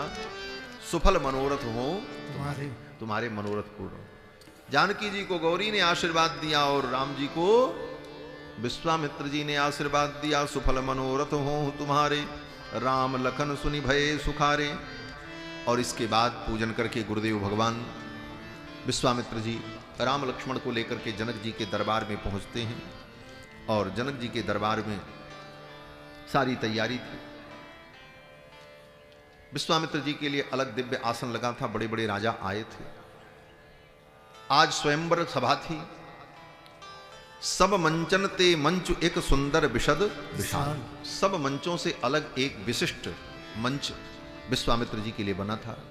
विश्वामित्र जी बैठे, उनके अगल बगल राम लक्ष्मण दोनों भाई बैठे। अब सभा का कार्यक्रम प्रारंभ हुआ।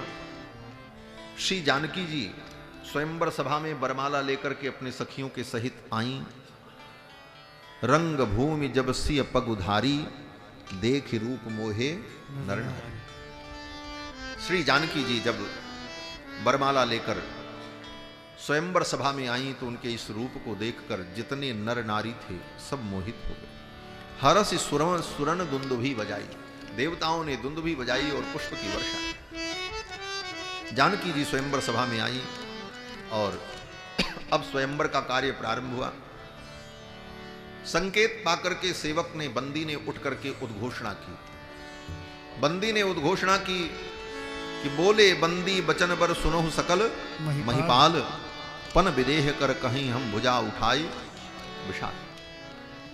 बंदी ने कहा कि हे सभा के लोगों, हमारे महाराज जनक ने जो प्रण किया है उस प्रण की मैं चर्चा करता हूं। क्या प्रण है? बोले आज इस भरे समाज में जो क्षत्रिय, जो राजकुमार इस भगवान शंकर के धनुष को उठाकर इसका आरोपण करेगा, जो इसे तोड़ देगा, राज समाज आज जो ही तोड़ा, जो इस धनुष को तोड़ेगा, बिना विचार किए जानकी उसका वरण करेंगे। जानकी वरमाला लेकर के खड़ी हैं। अब जो धनुष तोड़ेगा उन्हीं को ये वरमाला मिलेगी। ये हमारे महाराज का प्रण है। प्रण सुनते ही सभी लोग उत्साहित हो गए। हमको मौका मिले, हम तोड़ दें, हम तोड़ दें। सबको मौका मिला। एक एक राजा आए। जब राजा उठते अपने आसन से तो बड़ी शान से अपनी कमर उमर कस करके बार बार मूंछों पर ताव देते हुए, इधर उधर देखते हुए कि लोग हमको देख रहे हैं, और बड़े गर्व से आते और आकर के धनुष को उठाने का प्रयास करते। लेकिन सारा प्रयास निष्फल हो जाता और फिर बुझे बल्ब के समान, फ्यूज बल्ब के समान मुंह लटकाए हुए जाकर के अपने आसन पर बैठ जाते। गोस्वामी जी कहते हैं, तमकी धरहि धनु मूढ़ नृप। उन राजाओं को गोस्वामी जी महाराज कहते हैं सब मूढ़ थे, मूर्ख। क्यों? बोले जानकी जी तो जगन माता है। जगन माता से विवाह करने की अभिलाषा लेकर के जो राजा आए वो तो मूढ़ ही थे, मूर्ख थे। तमक धरहि धनु मूढ़ नृप, उठई न चलई लजाई।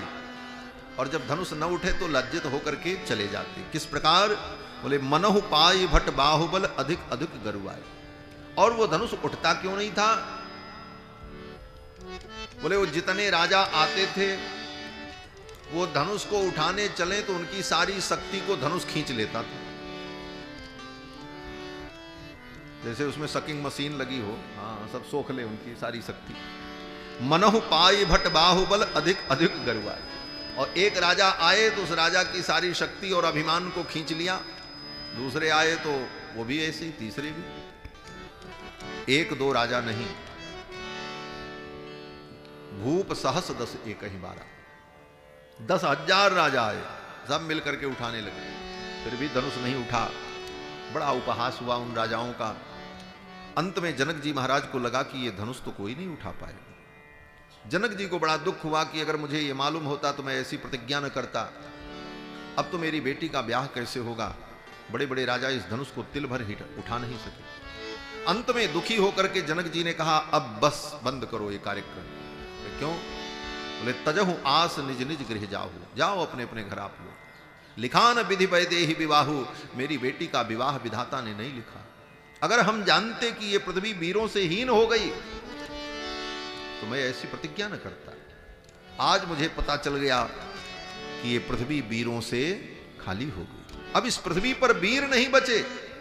और ज्यों ही जनक जी ने कहा कि इस पृथ्वी पर वीर नहीं बचे, अब तो लक्ष्मण जी को क्रोध आ गया। अरे रघुवीर विराजमान है और ये कह रहे कोई वीर नहीं बचे।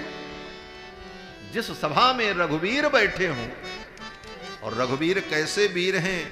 बोले जय जय महावीर महाधीर धौरे, ऐसे वीर।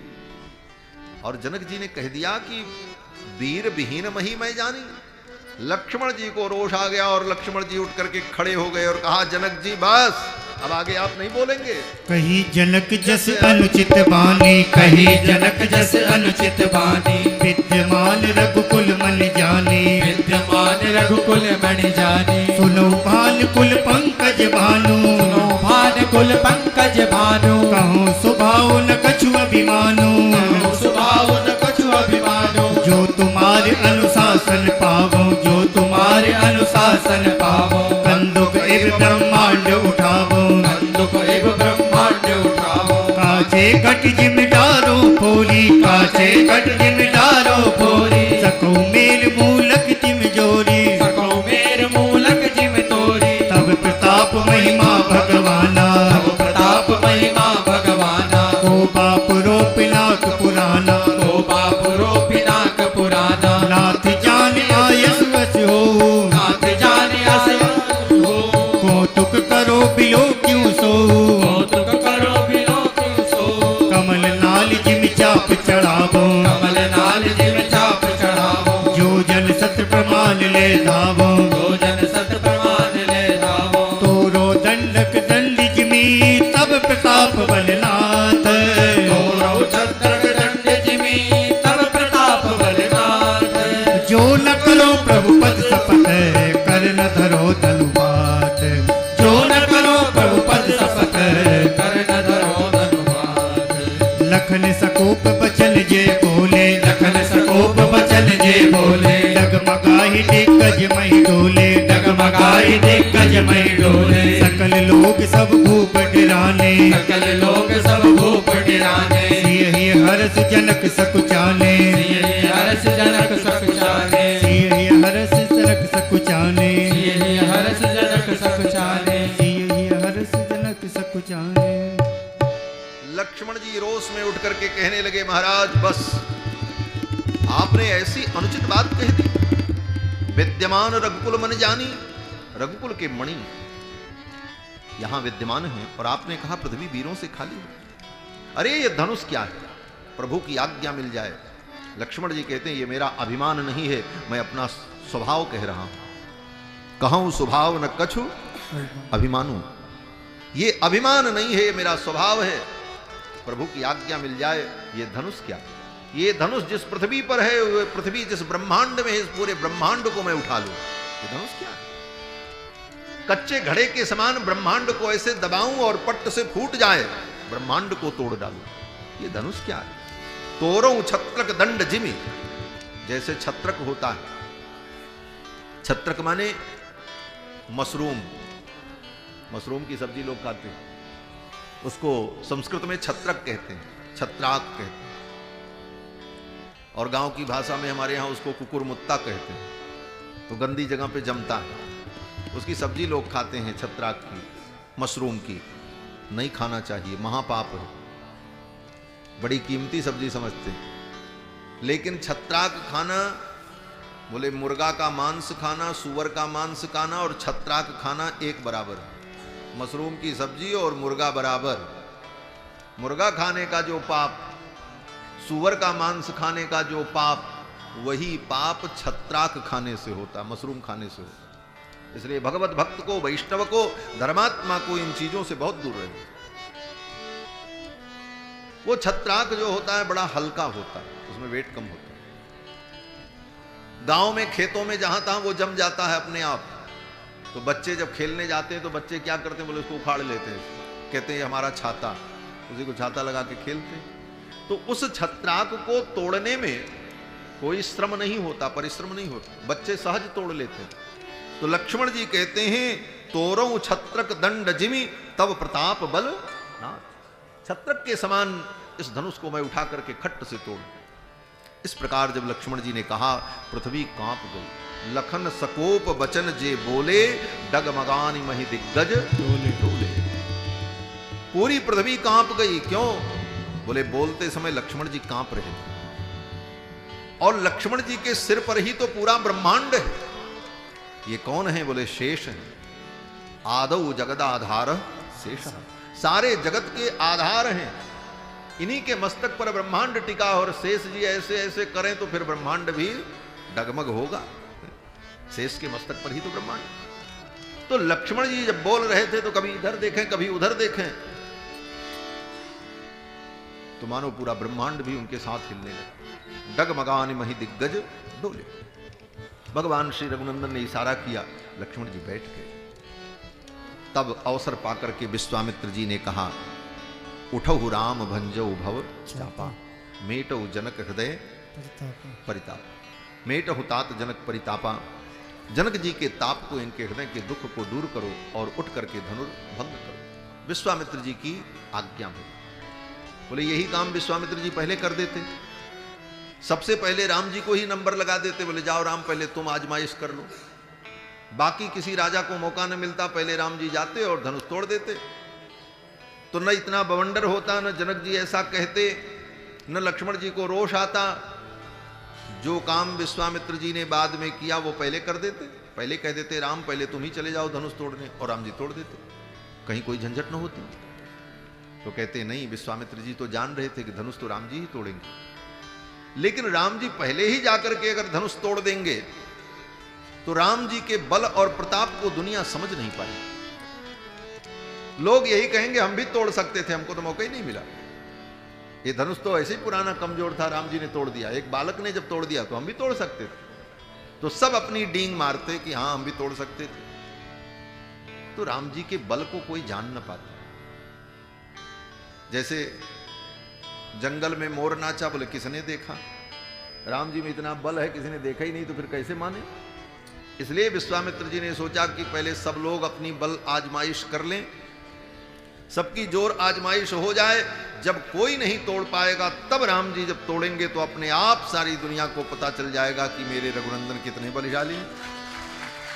इसलिए विश्वामित्र जी ने राम जी को सबसे अंत में भेजा। विश्वामित्र जी ने कहा उठो राम भंजो भव चापा, उठो और शिव धनुष को तोड़ो। किस लिए तोड़ो? सीता प्राप्त हो जाएंगी। जितने राजा आए थे धनुष तोड़ने के लिए, उनका उद्देश्य था कि मुझे जानकी प्राप्त हो जाए। और राम जी धनुष तोड़ने जा रहे हैं, क्यों? बोले जानकी जी को प्राप्त करने के लिए नहीं। विश्वामित्र जी कहते हैं मेटहु तात जनक परिताप, जनक जी के दुख को मिटाने के लिए धनुष तोड़ो। क्यों? बोले भगवान तो सबका दुख दूर करने के लिए आए। जनक जी महाराज चिंतित थे। विश्वामित्र जी की आज्ञा भई, राम जी उठे और चल पड़े। पहले गुरु जी को प्रणाम किया, और गुरु जी को प्रणाम करके बड़े सहज भाव से राम जी चल पड़े। सहज ही चले सकल जग स्वामी, मनहु मत्त मंजवर कुंजर गामी, मत्त गजराज के समान भगवान सहज भाव से चल पड़े और धनुष के पास जब पहुंचे तो एक बार गुरु जी को फिर प्रणाम किया। गुरु ही प्रणाम मन ही मन कीना, मन से ही गुरु जी को प्रणाम किया और प्रणाम करने के बाद धनुष की ओर देखा। अब जानकी जी सोचने लगी इनसे धनुष उठेगा कि नहीं उठेगा, ये तो बड़े सुकुमार हैं, इनसे धनुष उठना बड़ा मुश्किल है। जानकी जी को अभी भी विश्वास नहीं हो रहा। क्यों? बोले जानकी जी ने कल देखा था। बोले क्या देखा था? बोले पुष्प वाटिका में राम जी फूल तोड़ने गए थे तो उनको पसीना हो रहा था। भाल तिलक श्रम बिंदु सुहाये, पुष्प तोड़ने में पसीना, वो भी अगहन के महीने में। अगहन के महीने में अच्छी खासी ठंडी पड़ती और वो भी प्रातः काल, वो भी फूल तोड़ने में पसीना जिसको हो कितना सुकुमार होगा। जानकी जी ने सोचा इनसे तो धनुष नहीं टूटेगा। मिथिला की सखियां गाती हैं कि शरद के प्रभात रहे नाही दोपहरिया, शरद ऋतु की प्रभात बेला थी, दोपहर भी नहीं था। शरद के प्रभात रहे नाही दोपहरिया, नाही रहल जेठ के महीना, हो लाल काहे छूटल लिलार पर पसीना। सखियों ने कहा कि आपके मस्तक पर पसीना छूट गया फूल तोड़ने में, आपसे धनुष कैसे टूटेगा? किशोरी जी को बड़ा भय हो रहा है, इनसे धनुष कैसे टूटेगा। तो किशोरी जी मनाने लगी, मन ही मन मनाव अकुलानी, हो हूं प्रसन्न महेश भवानी। हे भोलेनाथ, हे भवानी, आप प्रसन्न हो जाओ, इनसे धनुष टूट जाए। राम जी धनुष के पास खड़े रहे, धनुष को छुए भी नहीं। क्यों? बोले राम जी ने सोचा धनुष तो हमको तोड़ना है, और ये कहती हैं भगवान शंकर से, पार्वती से, शंकर पार्वती क्या करेंगे, तोड़ना तो हमको, हमसे कहें तो हम धनुष तोड़ दें। जानकी जी ने गणपति से प्रार्थना की, गण नायक बरदायक देवा, आज लगे कीन्ही तो सेवा। हे गणेश जी आप प्रसन्न हो जाओ, धनुष टूट जाए। भगवान ने सोचा गणेश जी क्या करेंगे, तोड़ना तो हमको है। तब तक राम जी ने धनुष को नहीं छुआ। धनुष से ही प्रार्थना की जानकी जी ने कि अब मोहि शंभु चाप गति तोरी, अय शंभु चाप अब तुम ही मेरी गति हो, इनके हाथ में जाकर के हल्के हो जाना, टूट जाना। तब तक राम जी ने धनुष को नहीं छुआ। राम जी ने सोचा हमसे कहें तो हम तोड़े।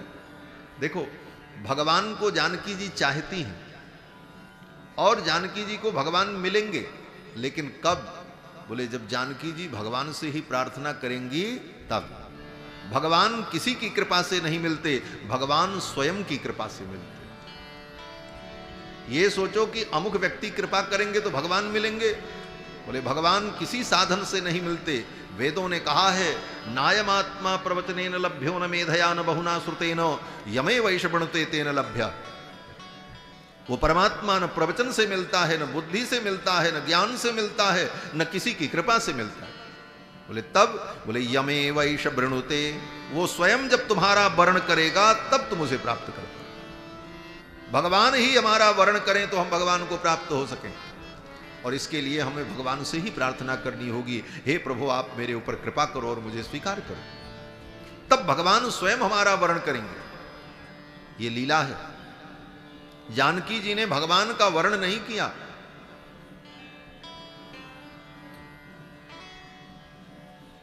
राम जी ने जानकी जी का वर्ण किया। राम बरी सिय, दोनों अर्थ है।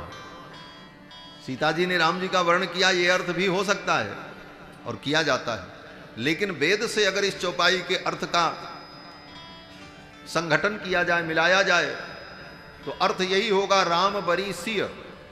राम जी ने किशोरी जी का वर्ण किया, किस प्रकार से? बोले भंजेऊ चापा, धनुष तोड़ करके, सीधा सीधा अर्थ। यमे वैश बणुते तेन लभ्या, वो परमात्मा स्वयं जिसका वर्ण करता है वही उसे प्राप्त कर पाता है। जानकी जी जब तक प्रार्थना करती रही शिव जी से, गणपति से, धनुष से, तब तक राम जी ने धनुष को छुआ ही नहीं, खड़े रहे। अंत में जानकी जी ने फिर भगवान से ही प्रार्थना की, जो भगवान सकल उर्वासी करी हैं मोहि रघुवर की दासी।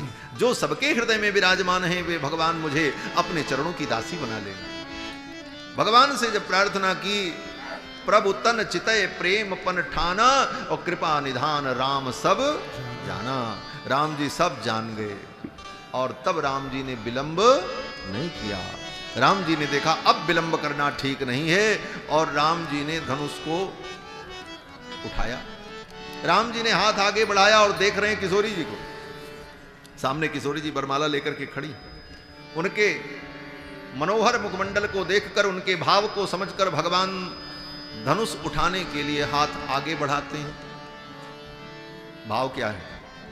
हमारे अयोध्या के संतों का भाव कि जानकी जी के मुखमंडल को देख करके राम जी सोचने लगे, मेरी जानकी त्रिभुवन कमनीया है, इनके सौंदर्य को देख करके कहीं किसी की नजर न लग जाए, और किसी की लगे न लगे कहीं हमारी ही नजर न इनको लग जाए।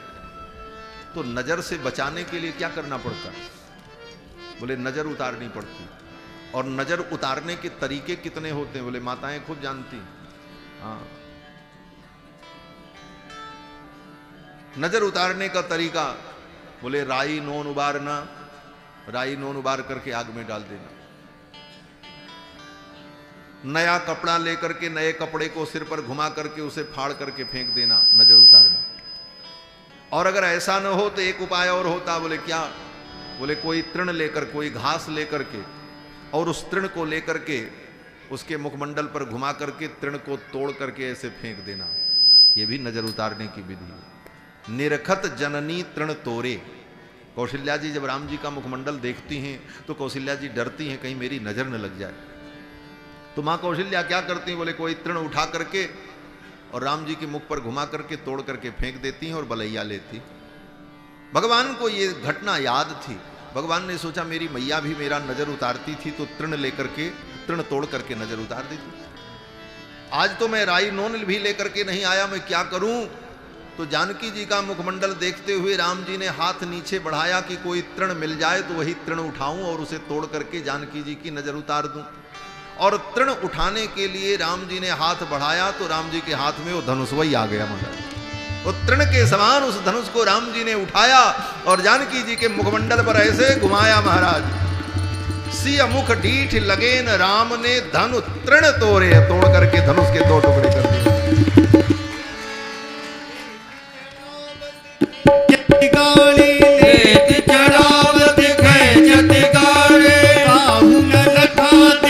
सब ठाणे, काहू न लखा देख सब ठाणे, तेहि छन राम मध्य धनु तोरा, तेहि छन राम मध्य धनु तोरा, भरे भुवन धुनि घोर कठोरा, भरे भुवन धुनि घोर कठोर, भरे भुवन घोर कठोर, रम रवि बाजी कजी मारक चले, चीकर हिदी गज डोल मई कोल कोरुम कलमल, सूर्य असुर मुनि कर कान दीने, सकल विकल विचार, कोदंड खंजहु राम तुलसी, जयति बचन उचार, जयति बचन उचार, जयति बचन उचार।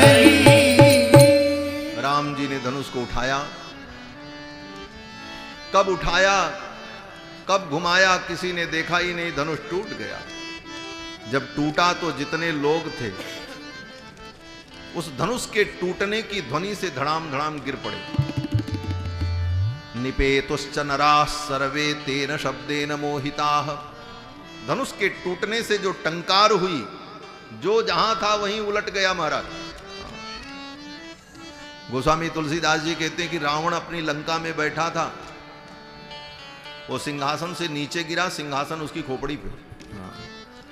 डिगत उर्वि अति गुर्वि सर्ब फब्बय समुद्र सर, दिग्गयंद लरखरत परत दसकंध मुख खबर। दसकंधर मुख के बल गिर पड़ा सिंहासन उसकी पीठ पर। लोगों ने सीधा किया सेवकों ने। रावण ने कहा क्या हुआ? सेवकों ने कहा महाराज भूकंप आ गया। ऐसी अद्भुत लीला। और जब धनुष टूटा तो सब लोग उठ करके खड़े हो गए। श्री जानकी जी ने बरमाला भगवान के गले में डाली, देवताओं ने पुष्प वृष्टि की, जय जयकार की, और सब लोगों ने कहा कि तोड़ दिया तोड़ दिया तोड़ दिया रे, रघुबर ने धनुहिया तोड़ दिया रे, तोड़ दिया तोड़ दिया तोड़ दिया रे, रघुबर ने धनुहिया तोड़ दिया रे, तोड़ दिया तोड़ दिया तोड़ दिया रे, रघुबर ने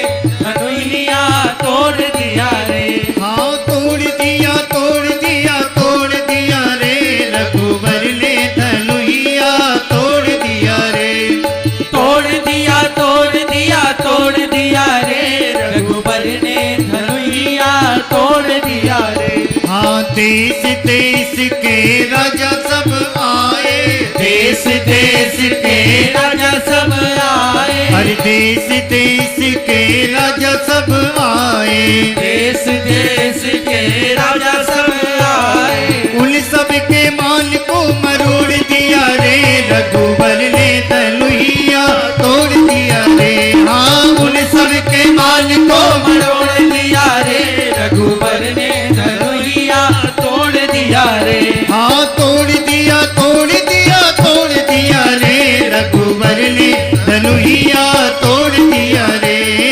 तोड़ दिया तोड़ दिया तोड़ दिया रे, रघुबर ने धनुहिया तोड़ दिया रे। एक से एक अभिमानी राजा, एक से एक अभिमानी राजा, एक से एक अभिमानी राजा, एक से एक अभिमानी राजा। उन्हों की मूछ को मरोड़ दिया रे, रघुबर ने धनुहिया तोड़ दिया रे। उन्हों की मूछ को मरोड़ दिया रे, रघुबर ने धनुहिया तोड़ दिया रे। हाँ, तोड़ दिया तोड़ दिया तोड़ दिया रे, रघुबर ने धनुहिया तोड़ दिया रे। तोड़ दिया तोड़ दिया तोड़ दिया रे, रघुबर ने धनुहिया तोड़ दिया रे। राजा जनक की प्रतिज्ञा निभाई, राजा जनक की प्रतिज्ञा निभाई, प्रतिज्ञा निभाई, प्रतिज्ञा निभाई, प्रतिज्ञा निभाई, प्रतिज्ञा निभाई। राजा जनक की प्रतिज्ञा निभाई, राजा जनक की प्रतिज्ञा निभाई। सिया जू से नाता जोड़ दिया रे, रघुबर ने धनुहिया तोड़ दिया रे। सिया जू से नाता जोड़ दिया रे, रघुबर ने धनुहिया तोड़ दिया रे। हाँ, तोड़ दिया तोड़ दिया तोड़ दिया रे, रघुबर ने धनुहिया तोड़ दिया रे।